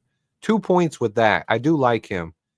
He is 25 years old, a little bit of an older prospect, right? But he's also a guy who's more matured. Kind of his body's more developed. He's more ready to come in and play NFL defensive line from day one. So I don't know. That's a tough one. But someone else said the name that I like better. If we're going defensive tackle, Tommy said it right there. I love Omar Norman Lott. Anybody who watched Tennessee over the last couple of years, he's a big guy. He can stuff the run, but he's got chops as a pass rusher too, man. I like Omar Norman Lott. I like Jack Sawyer a little bit too. I like Princely a little bit more. It just kind of looks, what are you looking for? Do you want a pass rusher or do you want someone who's going to get after the run? So that's what it comes down to. 3 picks, boys. 3 picks. I'm excited, but I don't know where we're gonna go. I kind of don't even want to guess anymore. I think Caleb Johnson would make a lot of sense here. If Ben Johnson really wanted to get a trio of players and really change this offense, and he was looking to get Travion Henderson, but Henderson got picked. He might go for his running back here after a trade back. Let's see what the Bucks do though.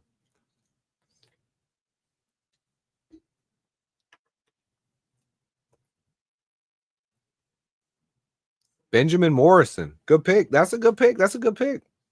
Oh, we could get, yeah, Landon Jackson's a guy too. He could be there. Benjamin Morrison's a good player. He would have went higher if he wouldn't have got hurt. He got hurt late this year. Missed a lot of time at Notre Dame. So, oh, that's a good name, Brian. No one's really talked about him. Joshua Farmer. I liked him a lot last year. Obviously, Florida State's defense struggled this year. Part of that was just they lost a lot of talent.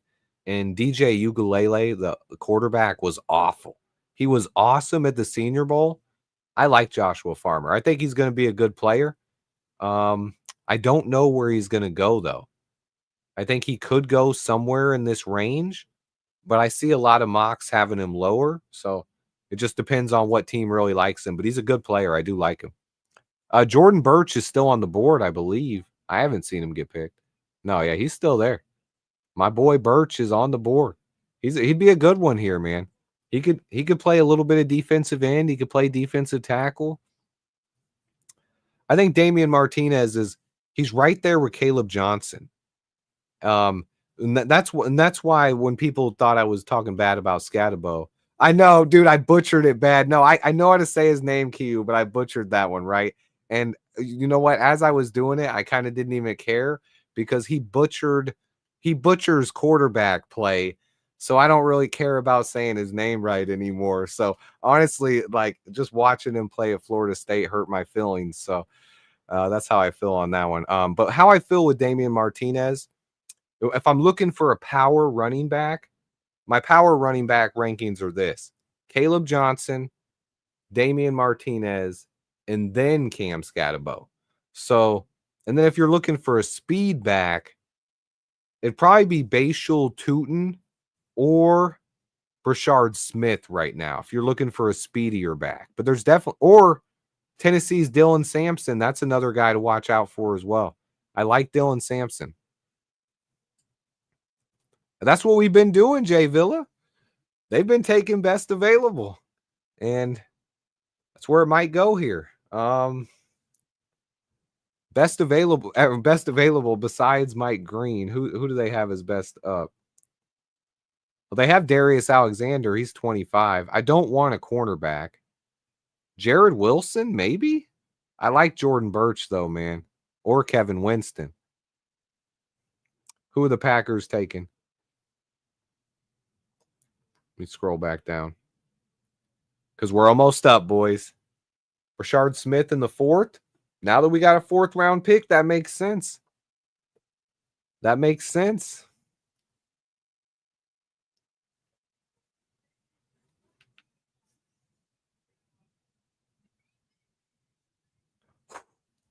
Bro, you scared me for a second, Sean.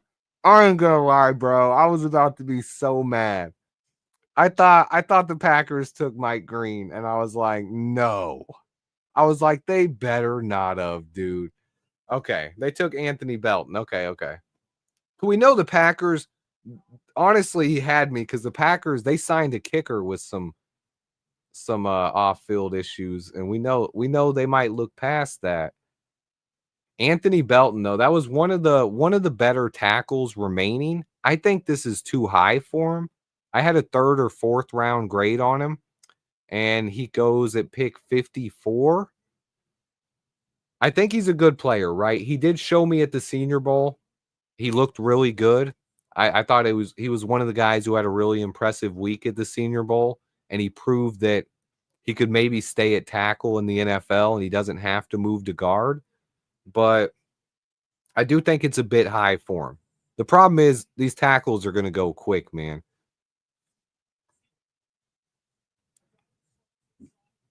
Let's see. I'll show you guys some of the top guys left.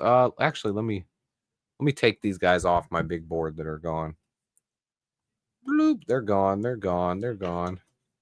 Tate Ratledge would be a really good choice. If we're offensive line, there's a few guys left. I don't think we go offense anymore. I think we got to go defense. Okay, Amanaware's gone. Scourton's gone. They're gone. The top guys, according to my big board, Darius Alexander, Xavier Watts, Kevin Winston, Braden Swinson. There's some guys. Let me see. More too. This is getting tough. We're almost there, boys. They're announcing it. Chargers pick is being announced. Trey Harris, wide receiver, Ole Miss. Good pick. I like Trey Harris. I'm a much bigger fan of Luther Burden than I am Trey Harris. All right, here we go, boys. Man. What are we doing here? It's it, boys. Hey, Trill made a good point here. Thank you for the chat. Charles Grant. Look, if we took Charles Grant here, the left tackle from William and Mary, I actually had him rated above the guy the Packers just took. So we'll see here, man. We'll see. All right, guys, I'm not looking at the chat, and I'm going to give you guys the same warning. You know how people are. The Bears are on the clock. Pick 56. We're up. It's going to be our third pick of the draft. The pick is in already? Oh, yeah, I'm definitely. All right. I'm not looking at chat. Love you, chat. Kiu's, I'll put up Kiu's guesses before. He says Xavier Watts. That's definitely an option. Landon Jackson, Princely, Braden Swinson, Darius Alexander. Tate Ratledge would be really good, man. Tate Ratledge is the best, other than Tyler Booker. Tate Ratledge was my number 2 pure guard in the draft. Or, no, I guess Donovan Jackson, but yeah, number 3. Caleb Johnson would also be a good pick. I love the Iowa running back. And if you can trade back and get Caleb Johnson, All right, not looking. And I'm going to move this up so it doesn't pop up on here for you guys. I'll scroll it down after we get it. It's coming. The Bears are up. Let me know who you guys want. Let me check who you guys got in the chat for these grades. 60% gave the Luther Burden grade an A, 26% at a B, 8% for a C, and 5% D. I see it. It's definitely a shocking one, man. Let me see. Oh, boys. All right, not looking here. I can't look at your guys' chats. I don't trust you. I'm sorry. I love you guys. We'll put my best players on the board up. No, those guys are all gone. I got to upload a new one. Boop. I got to re-update my BPA now because it got wrecked. We started out with the first few picks where nothing was happening, and then all of a sudden all the players started getting taken. Now my big board has been wrecked. Okay, they haven't put it up yet. The Bears pick is in, and what do? They go to a commercial like always. These are my best players available. I'm going to add some more to the list now. Who are some other guys on here? Xavier Watts is already on there. I honestly think if we go offense, it has to be. Oh, I didn't mean to take Caleb Johnson off there, but Caleb Johnson should also be on that list. Oh, man, here we go, boys. Commercial, but the pick is in. I'm ready for it.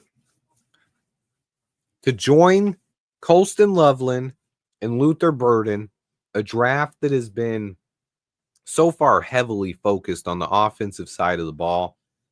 Do we add a defensive player here? Do we continue and add a third playmaker to the offense? We'll know, man. We'll know who's in the driver's seat here because the last 2 picks, pure Ben Johnson, he had huge. He was a huge part of that trade no matter how you try to slice it because It's a Ben Johnson pick. They go to the longest commercials in the world when the Bears are up. This is wild. This is wild.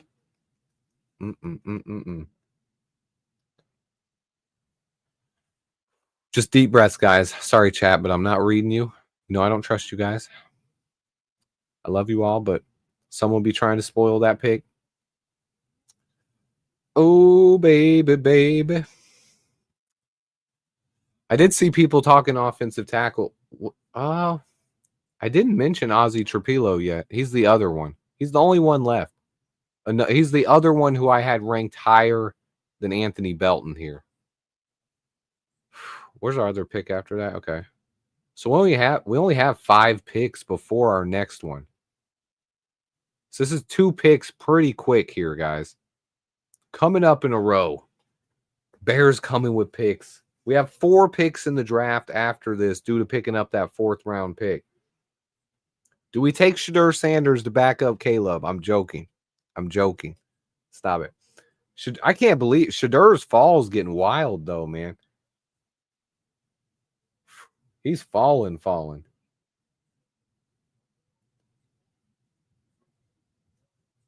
The pick is in. Here it goes, boys. I'm ready. Who is it?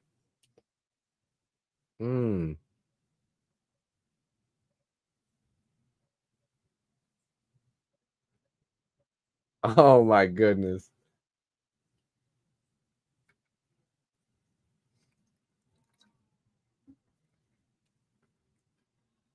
He's gonna dread this one out. He's gonna drag it out.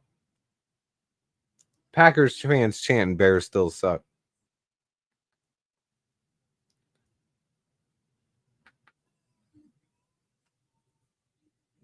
He's getting booed. Come on. Give me the pick. I see there's been 52 new chats since I turned away from chat. I feel like chat knows the pick. I'm getting with it, chat. It's coming. Come on, baby.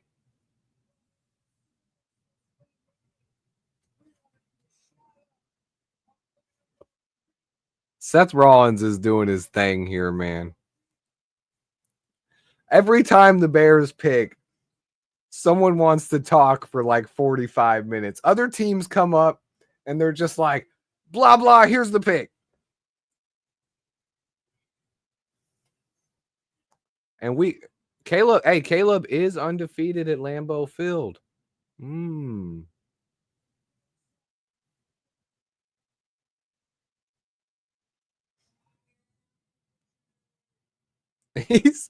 He's getting this crowd going, though. He's playing with this crowd. Come on, Seth Rollins. Who is it?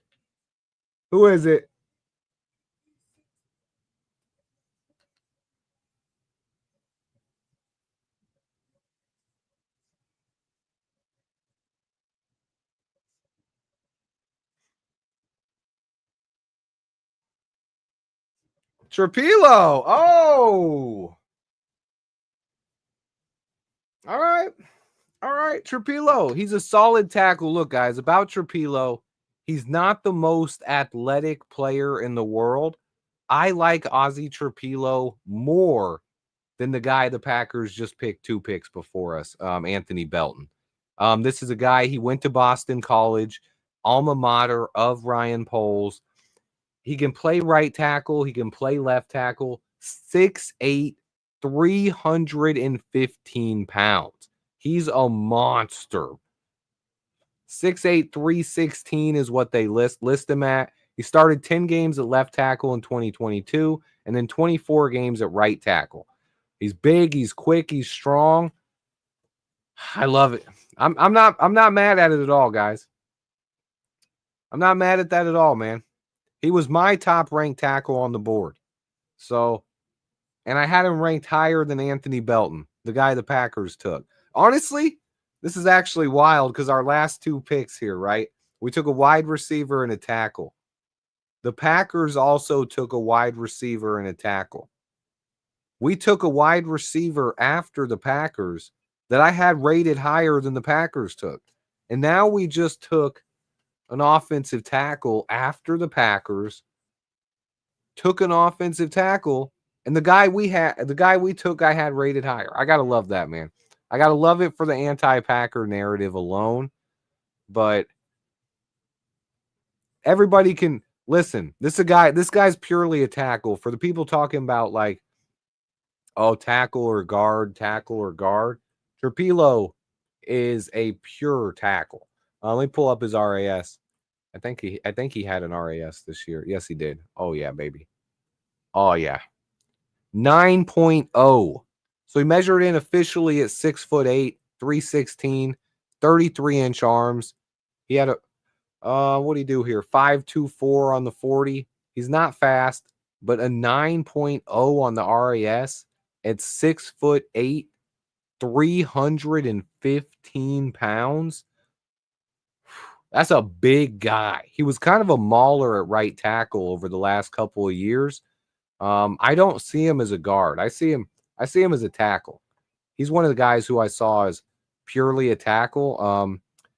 I had him ranked after Ariante Ursary went off the board. I had him below Ursary as my next tackle. Let me see. See if we can look up his pressure rates. Let's get some PFF numbers in here. Tell you guys what we're getting in him before we get to our next pick. He only allowed 12 pressures all year, 2 sacks. He didn't allow a sack at all in 2023.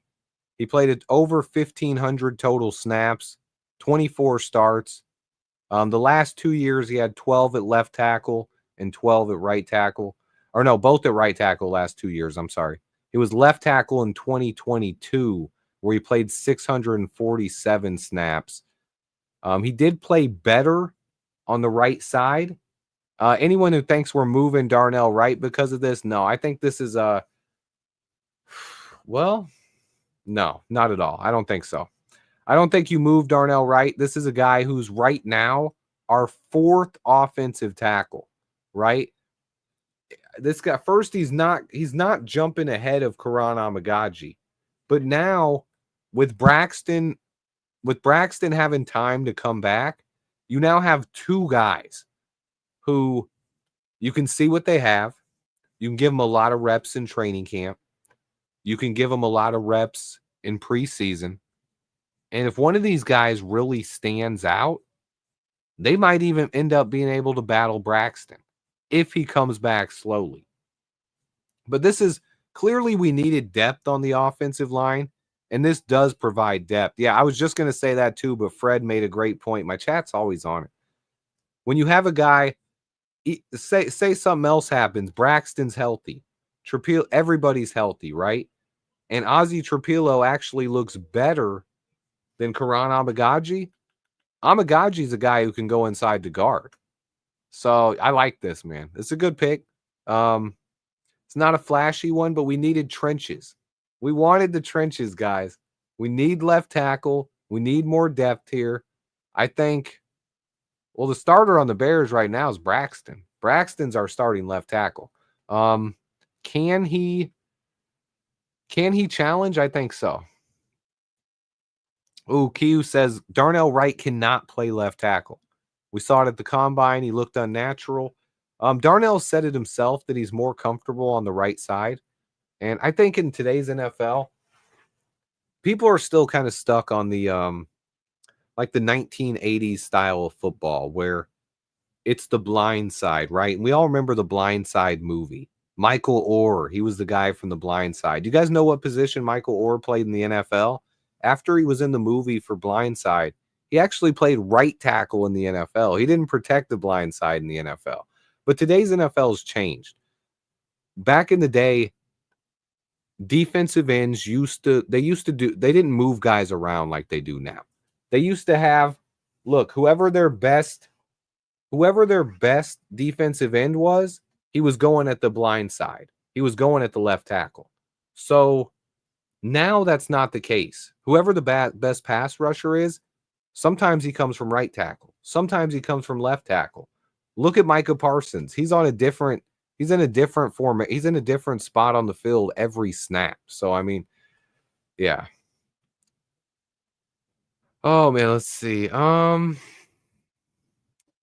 Blindside's no longer a thing. Yeah, it's still the quarterback's blindside technically, but it's not like I don't believe it matters more than the other tackle. Both tackle spots are equally important. If one of your tackles is bad, the defensive coordinator is gonna put his best pass rusher on your bad tackle. I think overwhelmingly positive on the Burden pick, man. He just a really good player. Yeah, let's see. I got to see the wingspan on him because they didn't have it listed here. I thought it was longer than that too. Yeah, but he has 81 and a quarter inch wingspan. So he doesn't have the long arms, but he has the broader shoulders. So where his arm length is very similar to a guy like Will Campbell, he has a lot broader shoulders. I will say, Q, I do want to say, I think with development and time that Darnell Wright could play left tackle, but I wouldn't put him there. I wouldn't put. Oh, I got to move down. Oh, Tate. Oh, the Lions took Tate. See, that's tough though, because I think Tate's a better guard than Azie is a tackle. Jack Beck's a pretty good pick for the Raiders. Only 3 picks away again, boys. Who's the defensive end you want with the next pick? I think I'd take any of Braden Swinson, Princely Umanmielen, Jack Sawyer, or Landon Jackson. There's other guys there, but I do think we take a defensive end. Oh, Jordan Birch. I keep forgetting about Jordan Birch, man. I really like Jordan Birch. The reason I keep forgetting about him is because initially I had Jordan Birch as a defensive tackle, and then I moved him to end, and then it's like he's kind of like back and forth between end and tackle. So when I just think defensive ends, sometimes I just don't think about Birch, but I do really like Jordan Birch. He's a really good player. Landon Jackson would be a good pick here, I think. We went down the board a little bit here. I think Caleb Johnson would be a good pick here. It's torn. We've went all offense in this draft. All offense. We got a tackle, a wide receiver, and a tight end. It's a team that's wanting to score right now, guys. There's a chance we can go with the 4th straight offensive pick here. I don't know. What if they go Caleb Johnson? This is a team that wants offense. It's clear as day right now. This team wants to score points, and Ben Johnson wants to send this team into a new era of football. 81, you think 81-inch wingspan's bad for a tackle? Well, you might want 83 plus, but when you're looking at a guy like Will Campbell, who's apparently still going to play tackle in the NFL, Will Campbell is he has 77-inch wingspan. So, oh wait, it said draft just got depressing because of this pick or something else. I do like Caleb Johnson, man. That Iowa guy. They're about to draft. You've been trying to get him to draft him for 4 years, Buck. I think Dennis Allen clearly, I don't know. Do we go defense late? We still got picks here, guys. We still got picks. So when you look at our draft, right? Can you go Bears? Yeah, look. Bam. Here's our picks, boys. Oh, yeah, let me update that in the tracker, too. Azie Trapillo to the Bears. Boston College tackle. Always had him on my sleeper list. I thought he was a round 3 pick. We got him late round 2. Tackles clearly were going early because I had Anthony Belton with like a round 4 grade, and he went before we took him. So you got to see the tackles were flying off the board here. You can't really argue about the value too much, especially when you're talking about a tackle, but he is a player I like. He's a good player. He's a mauler. He's a guy who's going to maul people. That's one thing he's going to do for sure. I did see people saying that he can't play left tackle. He's definitely better as a right tackle. But when you're moving him to the NFL, we're going to train him as a swing tackle. So you're going to want him to get better at left tackle, and we're going to give him reps at left tackle, I would imagine. I would start off, I'd give him reps, especially with Braxton coming back slow. I would give this guy reps at left tackle, see what he can do. He's next to Joe Tooney, and you let him and Karan Amagaji battle it out for, if it's not the swing tackle role, then at least the backup left tackle role. And that makes a lot of sense there. Yeah, that's what I was saying. I read you say that, and I love Greg. You guys know I love Greg, but nobody, and even no scout out there, no GM, not even Ryan Poles is 100% dead on with all their takes. So right now, I would say, yeah, when you look at him, he's probably more of a right tackle, but you never know. And LT Traveler said it here because he's got a little bit of, I could see some shades of Taylor Decker. I don't want to compare him to Taylor Decker at all, but I could see some shades of that. And you never know what he can get when you get a guy in the NFL and you give him a chance.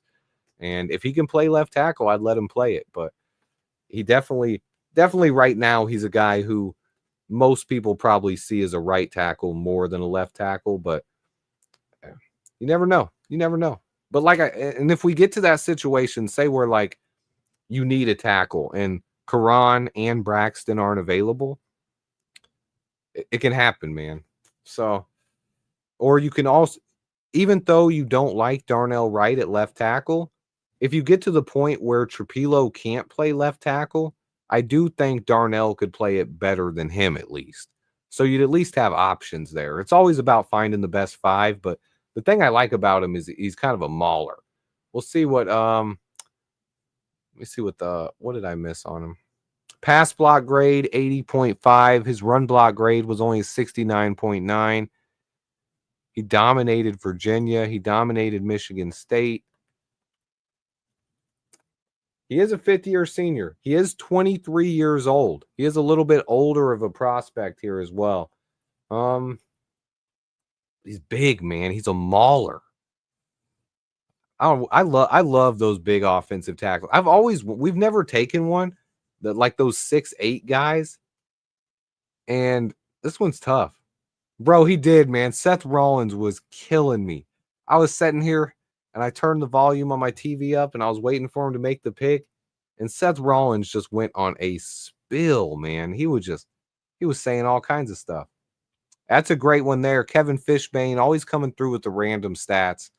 0 penalties on 772 snaps. Gotta love that. A guy who not getting a lot of penalties. How many picks till we're up here? I think we're almost up. It's almost time, boys. Two more after this Ravens pick. I was thinking running back, but we're up in 2 more picks here. And then we're done for the day after that. Because we don't have a third now, right? Yeah, we don't have a third. Could we move back up into the third? Could we trade down here again? We could trade down into the third here. I don't know. I could see an edge. I could see a running back, but we've already taken 3 offense. So the reason why I would say edge, I mean, we've already taken 3 offensive players. Do we really? Man. Yeah, I'm tough on that. Oh, they took Mike Green. Ooh. Mike Green to the Ravens. 2 picks. I'm stepping away for just a minute, guys. Gonna grab a water. I'll be right back. I'm gonna play my little 30-second. Thanks for watching, and I'll be right back. The pick is about to be in very soon. 2 picks away. We're probably about 5 to 7 minutes away from a pick. Probably in the next 10 minutes, we will be on the board and making a pick. Mike Green did finally come off the board here.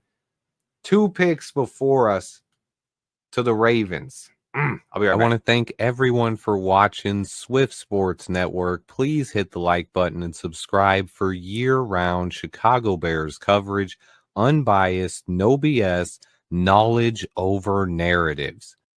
I'll be right back with more live action.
Whew. Okay, I'm back. Oh, apologies. Did I miss anything? RJ Harvey. Ooh. Okay. Okay, UCF runner. Sleeper. Not a bad pick. Let me see. One pick away. Oh, man. Oh, bro. Let's see. The more tape I watch on Birch, the more I like Birch, man. He's one of those guys. I said it too. I don't think we would have drafted Mike Green either. We'd already passed on him 3 times. So to me, probably wasn't going to be the pick if we already passed on him that many times. Look at RJ Harvey. It's a good pick. I like Caleb Johnson, maybe Dylan Sampson. A little bit better, but Harvey's a good player. There's so many good running backs in this class. You can't be mad at the running backs, man. Ryan Poles definitely doesn't like the character concerns. If a guy has character concerns, Poles does not like him. One pick away, boys. They're celebrating. Who are they taking? They could take Caleb Johnson, though. Calvin Johnson. I know you meant Caleb, but hey, I'd take Calvin.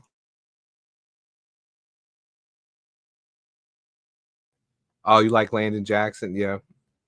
Landon's just like, he's puzzling to me. Like his size, he looks like he should be a guy that's just out there just destroying people. His frame is good. He has the athleticism. He has the speed, the arm length. But when I watch his tape, I just don't like him as much as I like other players. Trey Amos, that's a good pick.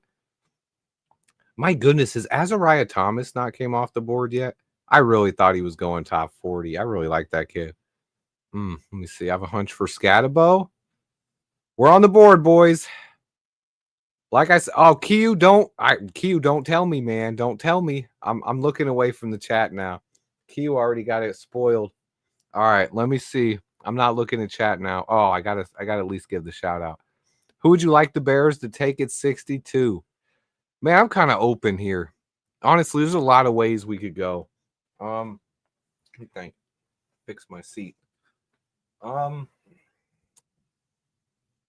Is Xavier Watts still on the board? Honestly, I think we need to add something to the defense. As much as I've wanted a running back going into this draft, at this point we've passed on so many we're at the point that we might as well wait and get some value at running back. So I would maybe take a safety or a pass rusher here. I'm looking to help Dennis Allen in the defense probably at this point. Probably. Bears pick is in. We turned it in quick. No trade, though, boys. Oh, yeah, I knew that because Q said he saw it. All right. Come on. They're going to take forever. They're probably about to go to another commercial, man. You guys know how they do it. They go to commercials every time. Especially in Green Bay. Like, they do it normal years, but this year in Green Bay, every time, man. Every time we pick. Even in the first round. They're like, oh, Bears about to pick in the top 10 for what may be the last time in years. But guess what? We're going to commercial. They're showing Packers houses and going to commercial.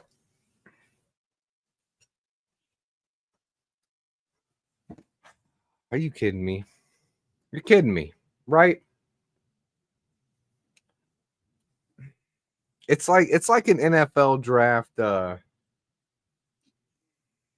It's becoming a tradition now, right? Like, I could look on Twitter and get the pick if I really wanted. But I've watched the draft since I was a kid. I like hearing the pick announced. I like having it come up on the screen. If you guys want to know the pick, you could probably look in chat. It's probably in there. Someone probably said it. I'm waiting. We got a commercial. It's what the NFL loves to do to us. They hate on us. They don't hate on us, but they love to make us wait during commercials.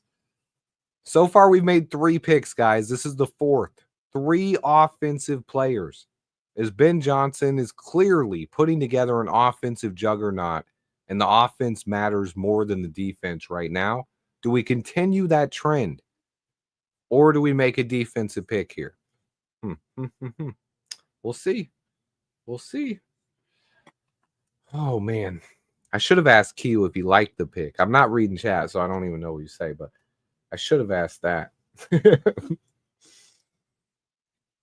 Now I'm sitting here in suspense. The suspense is killing me, and I can see the number of chat messages that have went off since I stopped looking. 70 plus chat messages. Would you guys stop? I'm going to have to read all this after we make the pick. It's going to be impossible to catch up. Oh, man. I'm never going to be able to catch up. They're saying way too much. All right, come on now. Can we make the pick now? Oh, an original Alien series coming to Hulu? That actually looked kind of interesting. Oh, they can get the Applebee's food off my TV, though. Oh, man, come on now. Bro, it's the longest commercials ever, too. Like, come on. 150, my chat is going crazy. What happened? 180. Are you guys just doing this to mess with me? Oh, man. Oh. Chat's going wild, man. I don't even want to know what they're saying. That's not what I meant to click. Big rumor. When did I click that? Boop. That's what should be on the screen. Okay. Dude, we're still on camera. This is the longest wait of my entire life for a pick. Oh my goodness. And there's so many chat messages that there's like 250 chat messages. Guys, there's like 300. Stop. Now I'm never gonna see those chats. You guys are ridiculous. Oh, there's way too many. I can't see any of them. So come on, make the pick. I'm starting to sweat now.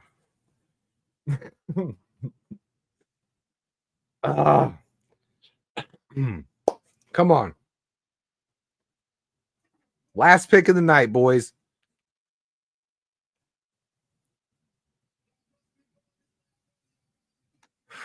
This is ridiculous. There's like 500 chat messages since I stopped looking. NFL, what are you doing to me?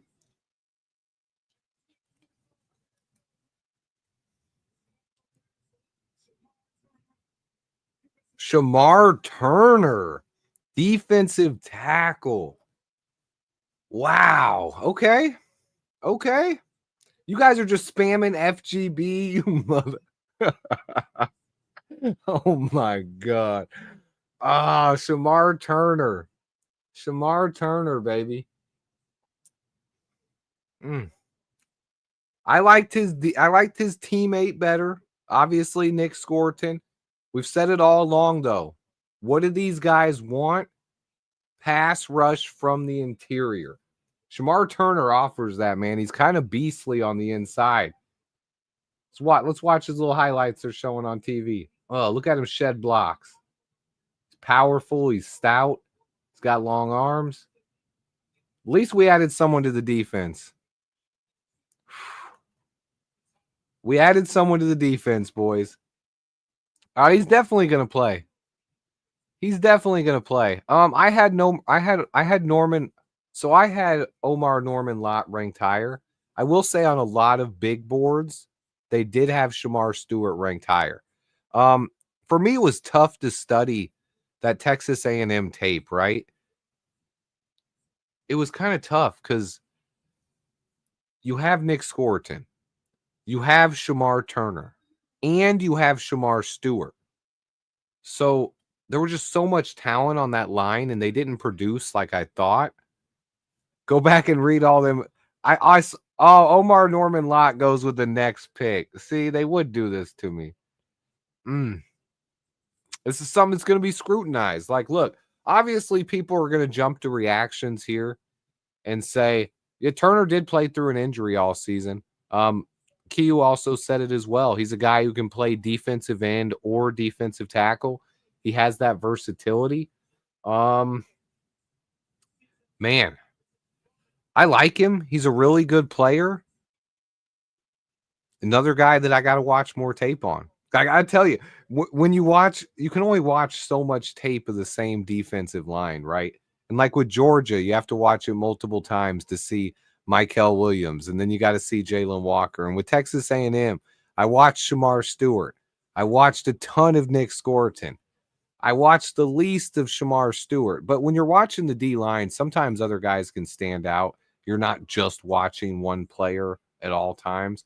But he is a talented player. 6'3", 290, effective hand fighter. He makes it tough for blockers to get into his frame. He's disruptive as a run blocker.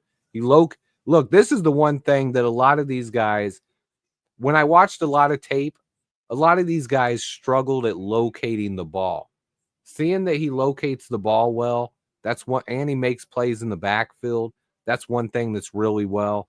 He splits double teams well. He's strong enough to shed and stack blockers. His technique is sound. Look at his size, though, here, guys, right? 6'3", 290. He can play a little bit of defensive end, too. So I love it. I don't know if that's necessarily true. There's a lot of running backs, Q. We can still get a ton of guys. I think they might have wanted a guy like Travion Henderson, and once we didn't get Henderson, they were just like, screw it, we'll wait. But I like Shamar Turner. It's a guy with a ton of upside, right? Another guy who has length, power. He's going to be disruptive. And if Dennis Allen liked him more than Omar Norman Lott, I'm not arguing with that. I will say a lot of other people also had him ranked high. I think PFF's board all year had him as like a top 35 or 40 player, right around there. I'm trying to see where's he? They had him right below Omar Norman Lott on NFL Draft Buzz. Right below him. Not bad. We'll check out his player profile. So he is 6'3", 290. Played defensive line. He can play edge. He can play interior. But similar to the guy who, don't get him confused, right? You remember Shamar Stewart. This is Shamar Turner. Teammates here. Both of them didn't quite have the pass rush production that you're looking for there. Nick Scorton didn't either. So you wonder why this defensive line didn't produce more than it did. But Ryan Poles did one thing. Buck said it, man. I was very surprised with every one of these picks. I don't think a single one of these picks is a bad player. I'm actually really excited about this draft, and I'm excited that I still have a lot of tape to watch on these guys. But let's go ahead and look. This is NFL Draft Buzz. We'll quickly look at his strengths here. Let me zoom it in because you guys can't see that. Bloop. These are his strengths, right? Exceptional first step quickness. He gets off the ball quick. They say he consistently disrupts plays in the backfield, penetrates gaps. He has position versatility, a guy who can line up anywhere. From zero tech to stand-up edge rusher, he provides that valuable scheme flexibility. You got to like that. He has ideal length for the position. He can control blockers. He has fluid lateral movement, good change of direction skills. He boasts an impressive combination of size and mass, so he can anchor against those double teams. He can hold his ground against the run. That's tough right there. Being able to anchor against double teams and stop the run, I'm going to like it. I'm going to like it. He shows good hand usage. He's able to redirect. He has that natural athleticism. Let me check his RAS score. I believe he had one.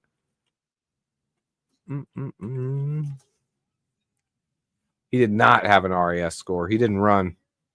He checked in at 6'3", 290, though. Basically, here's his weaknesses. He needs to expand his pass rush repertoire. I think almost all young pass rushers need to do that. But being able to be with a guy like Grady Jarrett, he's going to learn that, right? And also he's going to learn from our defensive line coach as well. So I like that. Also, like a lot of young defensive linemen, they have a tendency to play with high pad level. I don't know if I've studied a single defensive lineman in years where you can't say that about a little bit. Oh, Eagles just took a good pick. Andrew Makuba, safety's off the board. He's able to consistently win his leverage battles, or it limits his ability to consistently win. He lacks consistency as an interior run defender. He needs to improve his technique and his play recognition to become a 3-down force. But you see that? He needs to improve to become a 3-down force. That's a weakness, right? If he improves, though, what does he become? A 3-down force. He's versatile, but he may benefit from being able to play a primary position in the NFL. That's probably true for all players, but we might plan on moving him around a little bit as well. He needs to continue developing his pass rush plan. Right now, he kind of just develops.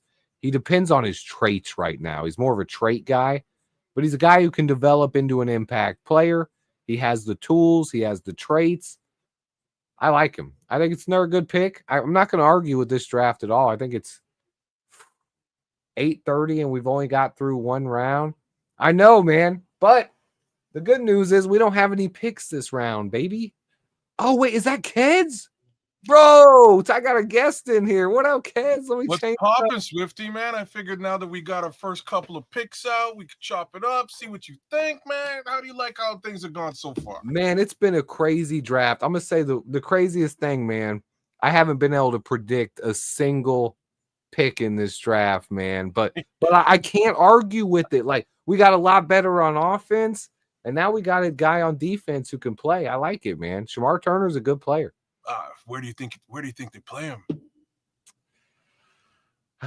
I think we move him around, but honestly, we might just move full-time edge. We could just have him right there with Deo where he goes full-time edge, but then you still, if you need to, you move him inside on pass rush situations. But so he's going to play all. I think he's got that. I think he gives you a little bit of that Cam Jordan. Right, that's exactly sort of who I'm thinking the comp is for Shamar Turner, and that works perfectly for Dennis Allen. So finally, we get a little bit of love on the defensive side. I was waiting for something to go down. I think they got themselves a very talented individual, and then we look at the rest of this draft, which has been offense, and for once, I guess we got an offensive coach, and that explains everything that's going on. I don't mind it, man. Like it. We got some weapons, and Ben Johnson's going to be super dynamic with this situation moving forward in 2025. Yep. Oh, and go ahead, Keds. Tell people where they can find you and stuff, and where you're at as well, because you've never been on the show. This is my guy, Keds. Absolutely. I think the world knows me. If the world doesn't know me, I'm over at the Nomad Network. I'm also at Keds the Canuck, my own channel right here on YouTube. By all means, like, share, subscribe in a little bit. I will throw the details in the chat. So again, you can do that. Feel free just to jump over there, give me a little bit of love. Right. I think I'm probably, yeah, you know what? I'm multi-streaming right now, but I'm delinquent over here, just chopping it up with Swifty. But by all means, jump over there, give me a little bit of love.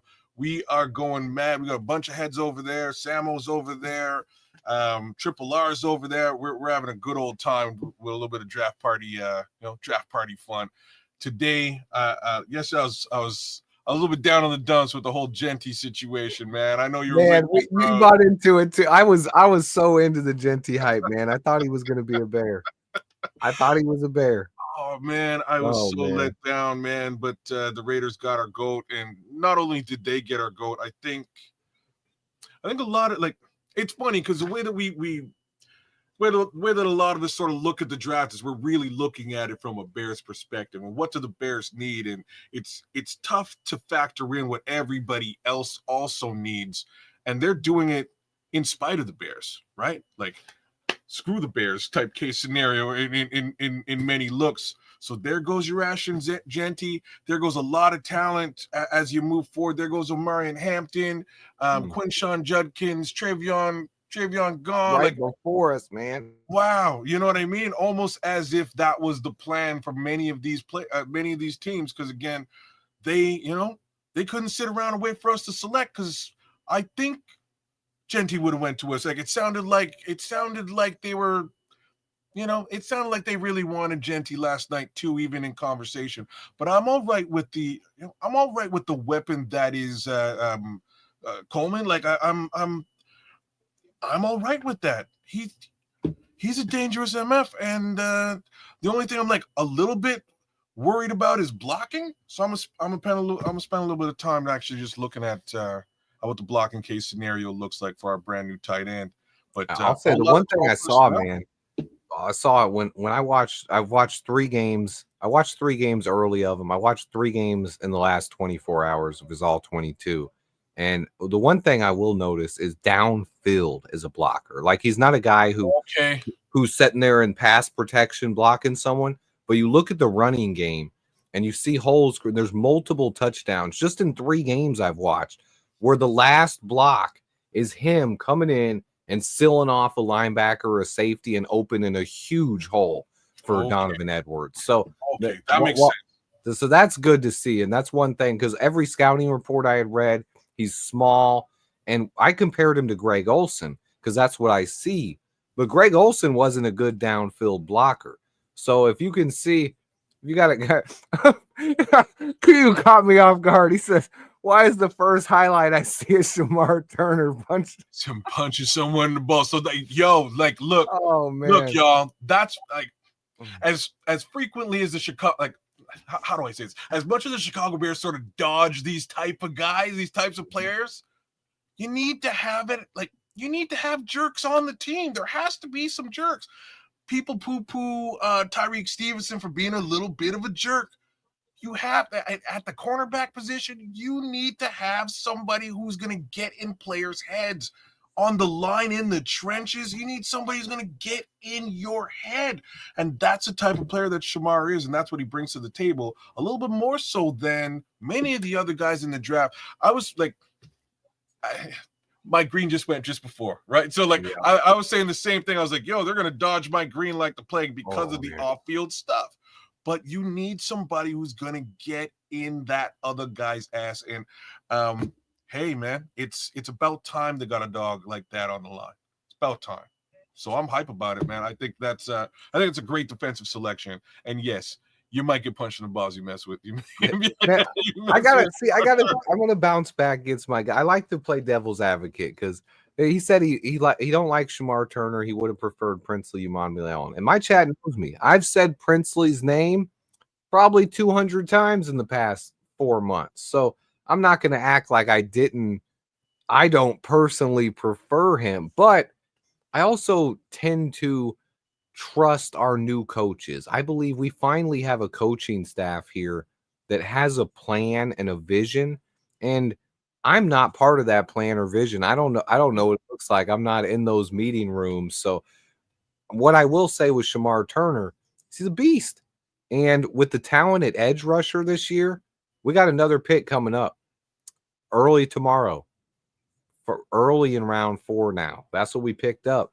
There's still going to be a good edge rusher on the board. There's still going to be some running backs on the board. So, man, what if Princely falls? What if Landon Jackson falls? That's the guy I was about to bring up, right? So Landon, if Landon somehow makes it to in and around where we're at there tomorrow, that'll be a very interesting look. I personally kind of was leaning towards him more so than a guy like Shamar Turner. But here's the thing. Shamar Turner is multiple, right? It allows Dennis Allen to switch things up, play him on the inside, play him on the outside.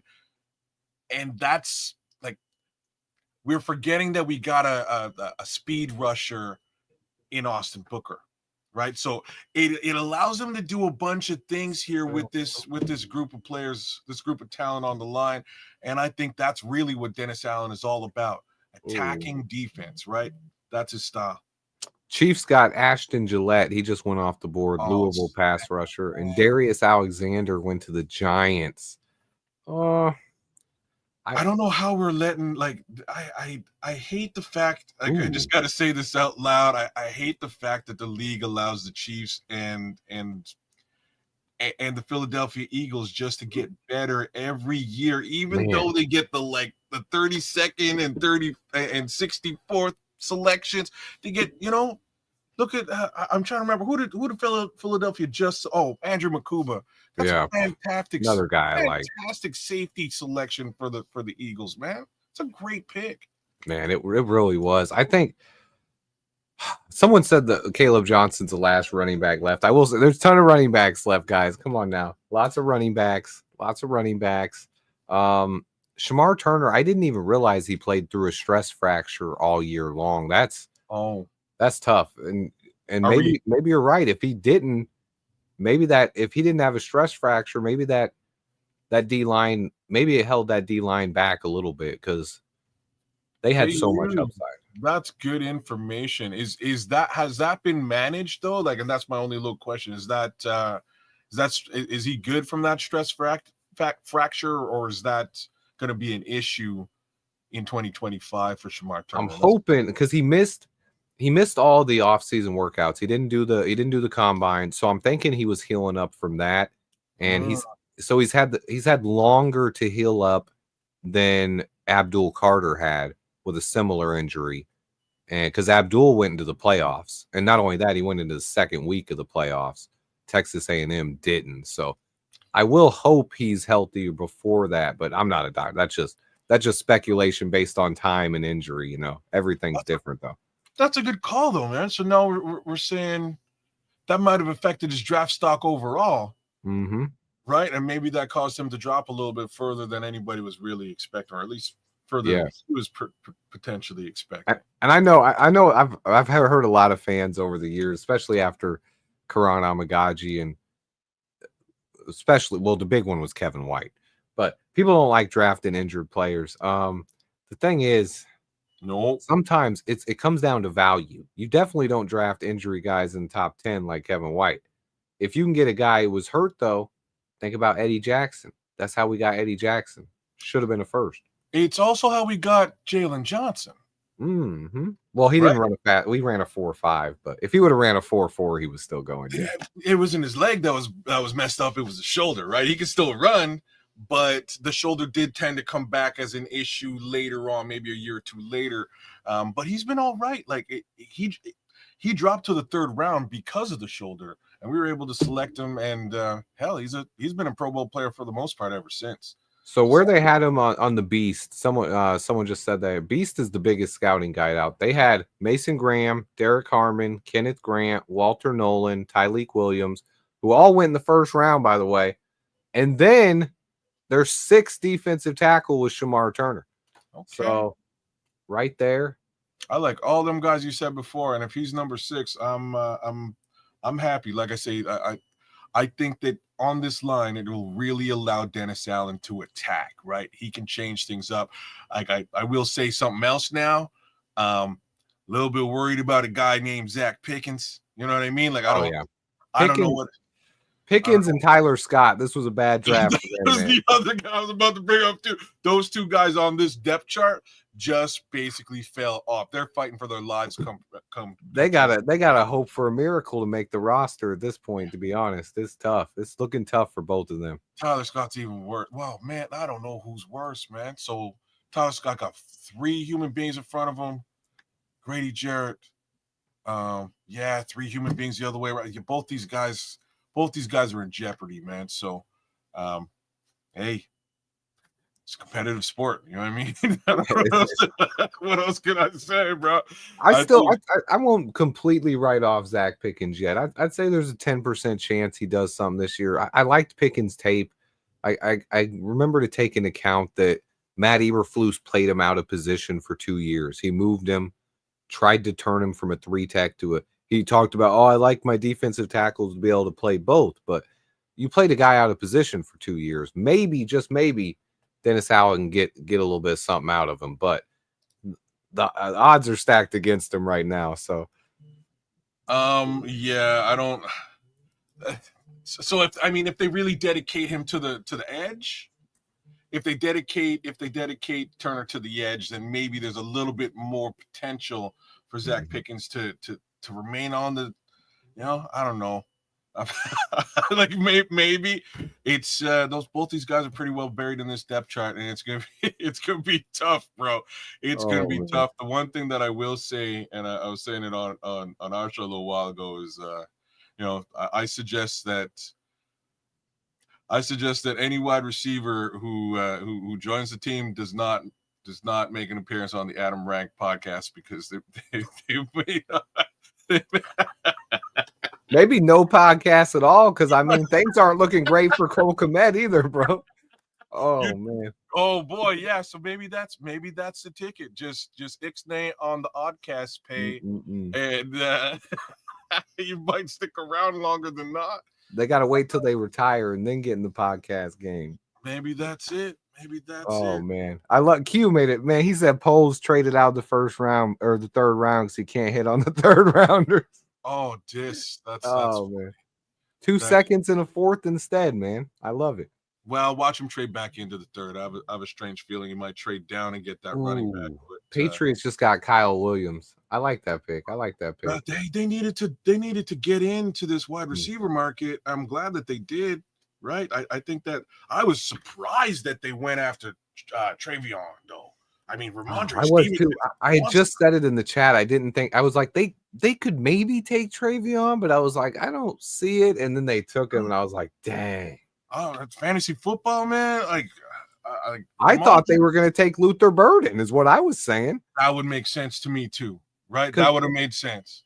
I was like, they got the left tackle in the first round. They got Stephon Diggs. You put Luther Burden on there on one side, Diggs on the other. All of a sudden, you got a little something cooking.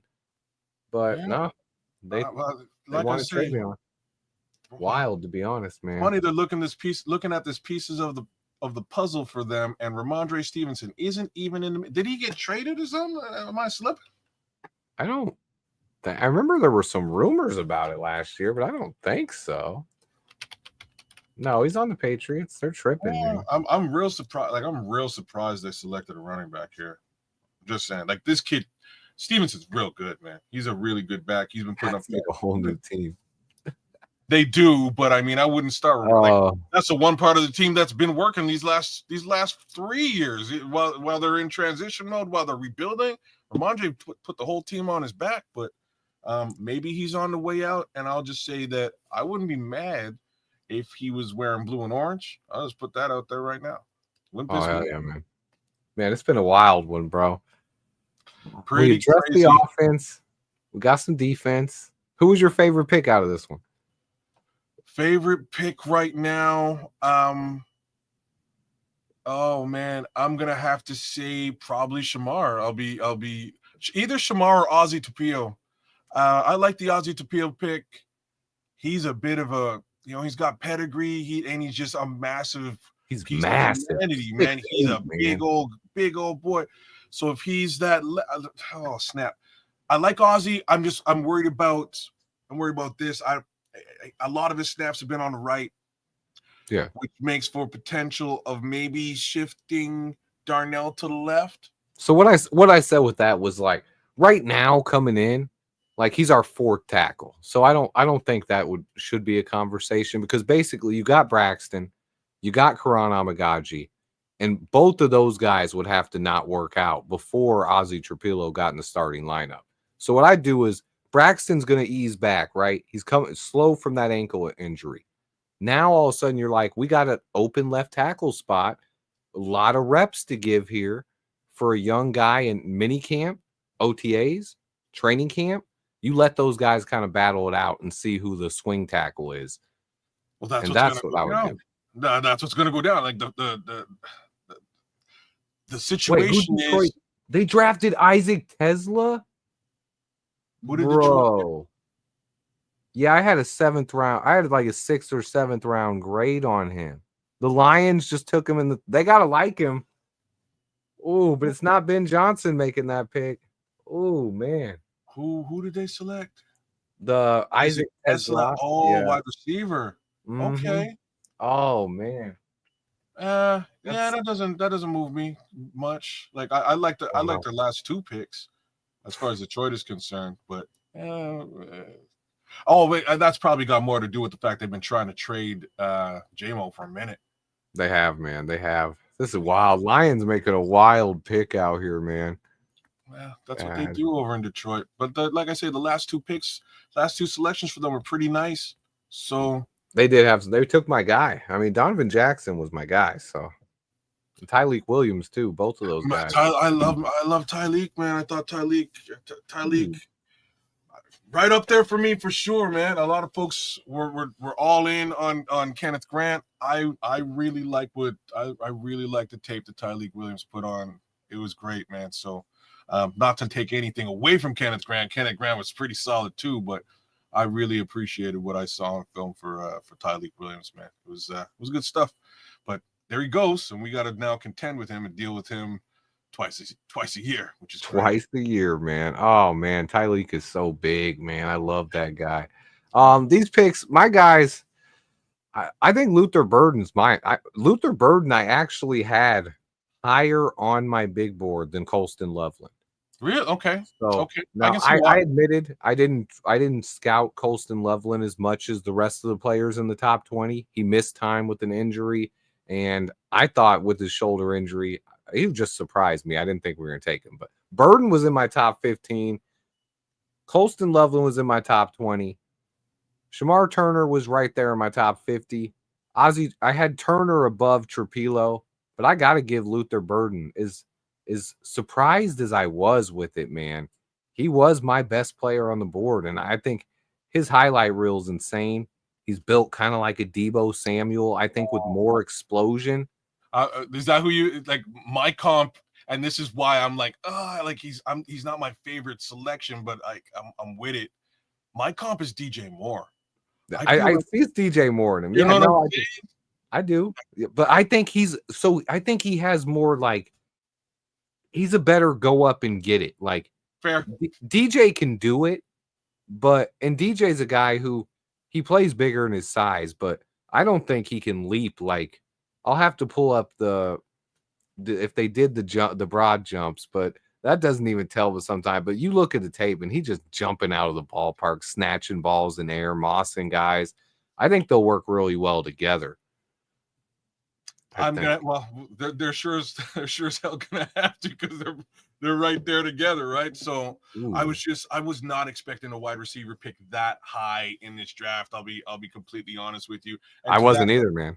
Yeah. To that degree, I did not scout wide receiver very much at all. Like I really didn't look at wide receiver very much. I scouted him a little. I didn't scout corners at all. I didn't scout. Fair. Right, like those are the corners. I didn't really take a deep dive into linebackers or wide receivers. Those are the 3. I'm seeing comps to Amon-Ra saying. I think I've seen like 3 people say that. Like, really?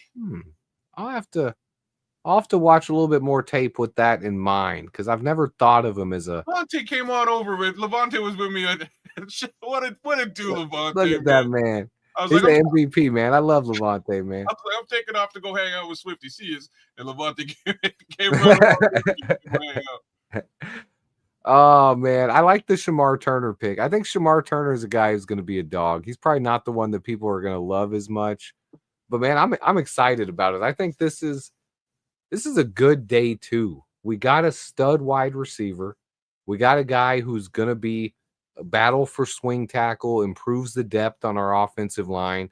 And even though I don't think he's a guy who's going to play guard, if he beats out Karan Amagaji, then Amagaji could play guard. So that's it, right? So if Braxton's coming in hurt, it's a battle. Like, and this is what we needed to have happen anyways, right? You needed to have Karan battle his way through another player and assume the position, right? Like take that number one spot, even if it's temporary while Braxton gets heals up. As you continue through, is Braxton going to be the guy who assumes that starting position over top of Karan and or Azie? So we needed that competition at the left side. I'm glad that it's in place, and we can only wait and see what training camp holds with respect to these three players on that left side. Yeah, and so many people talked about it. They were like, "Look, we really need another left tackle." Like it's been the talk of the town. And I love it. I'm glad. I'm glad the competition is like that's like, and I can't stress competition enough because I have a strange feeling. That the sun has not set on Karan Amagaji. Oh yeah, I believe that fully, man. He's a good player. I think he is. He has talent. He's got the measurables. He has the talent. He just had a bad go last season with injury. And with the easy fact is he missed out on the entirety of training camp. So give the kid the opportunity to battle his way up. I didn't even mention about someone wanted me to quickly summarize these guys. Look, Luther Burden, twitchy, athletic, fast. He snatches the ball out of the air. Best receiver on the board, stud. A little bit like Deebo Samuel or DJ Moore. Yeah. Those would be my two comps for sure. Like a billion percent. And then Ozzy's he's a big 6'8", 320-pound right tackle. Played a little bit of left tackle. He's clearly better on the right side, but you're going to develop him. You're going to work him on both sides. Hope he becomes a swing tackle. And who knows, maybe even an eventual option to replace Braxton Jones and battle Karan down the future. Or Karan I probably think Karan Amagaji takes that job.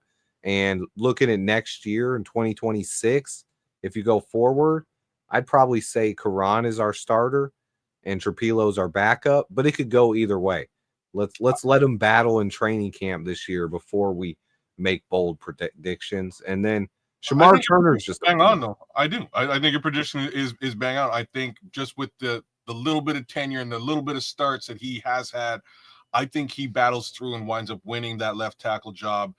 Again, because Braxton is hurt and we got a rookie coming up. I think that's how this shakes out. And the upside is the rookie sort of sits back in the wings and he learns, and we have a potential either future guard to take over for Joe Tooney, depending on what happens, or, we've got a swing tackle, boys, right? Like it's what we need. Yeah, I mean, We've talked a lot about depth at tackle this year. I mean, I've heard fans talking about it all off season long, especially with Braxton being hurt. I think it's a fun time. I think we added depth. We added more to the offense than I thought. This draft surprised the heck out of me, man. I think anyone who says they weren't surprised by this draft, lying, kidding yourself. Yeah, I mean, you are lying. I couldn't. Honest to God, I could not. There's not a single selection so far that I called this year. But it's Ben Johnson. This is Ben Johnson saying, look, I've talked about a new era of Bears football, I believe, is happening. And now you look at it and all of a sudden, not only a new era, but a different style. We're all of a sudden, instead of being a team that loves to run the ball and play great defense, suddenly we're a team that's going to score points, baby. I think it's going to be fun.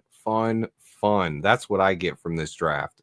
I didn't expect it. Like Wild, man. That's a new era of football in Chicago, right? We need to score 21 plus points a game in order to hang with some of these powerhouse teams. We've been keeping folks to 21 points or less for quite some time, right? Like it's been a couple of years now we've been able to do that. I think we've got the defensive mind in place to do it. We lost Flus, and Flus was a defensive mind. I think Dennis Allen is as solid a defensive mind as Matt Eberflus was, if not an upgrade. Because once more, no way, we got Luther Burden's cousin in here.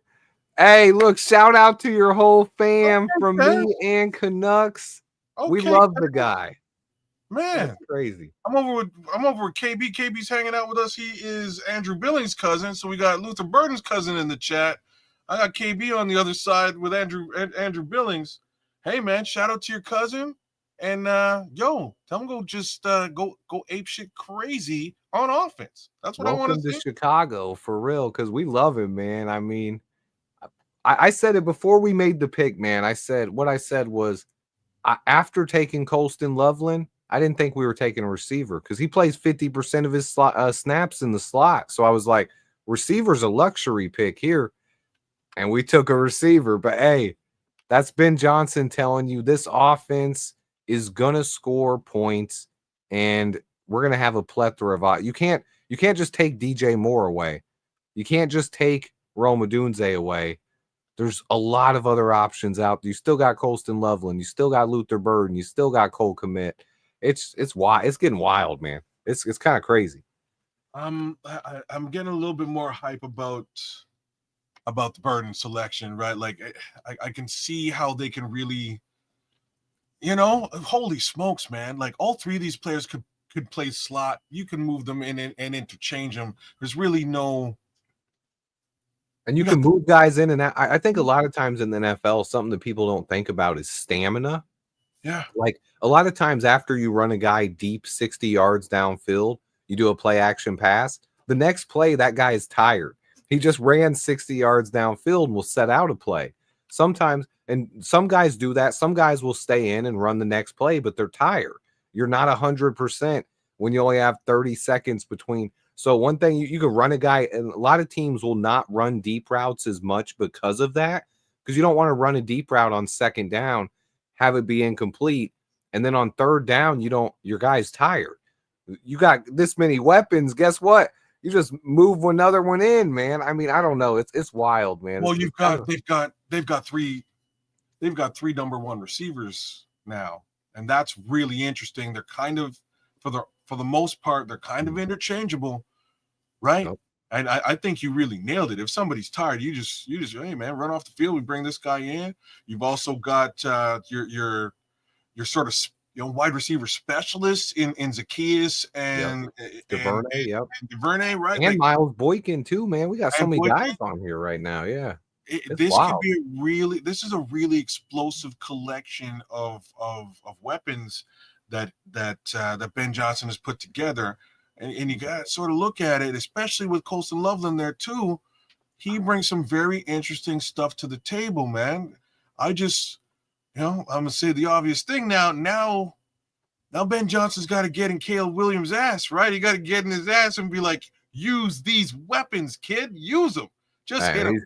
He's got no excuse to not go off this year, man. This team is gonna be fun to watch. I'm excited to watch a bunch of tape on these guys. I think the trade down was beautiful. Yeah, I love that we traded down. Me too. Man. I was hoping they would do it at 10. I'll be honest with you. That was like, trade down at 10, man. After Genty left, just grab some capital. Nope, they got themselves a weapon. Okay, three second-round picks, man. Can you believe it?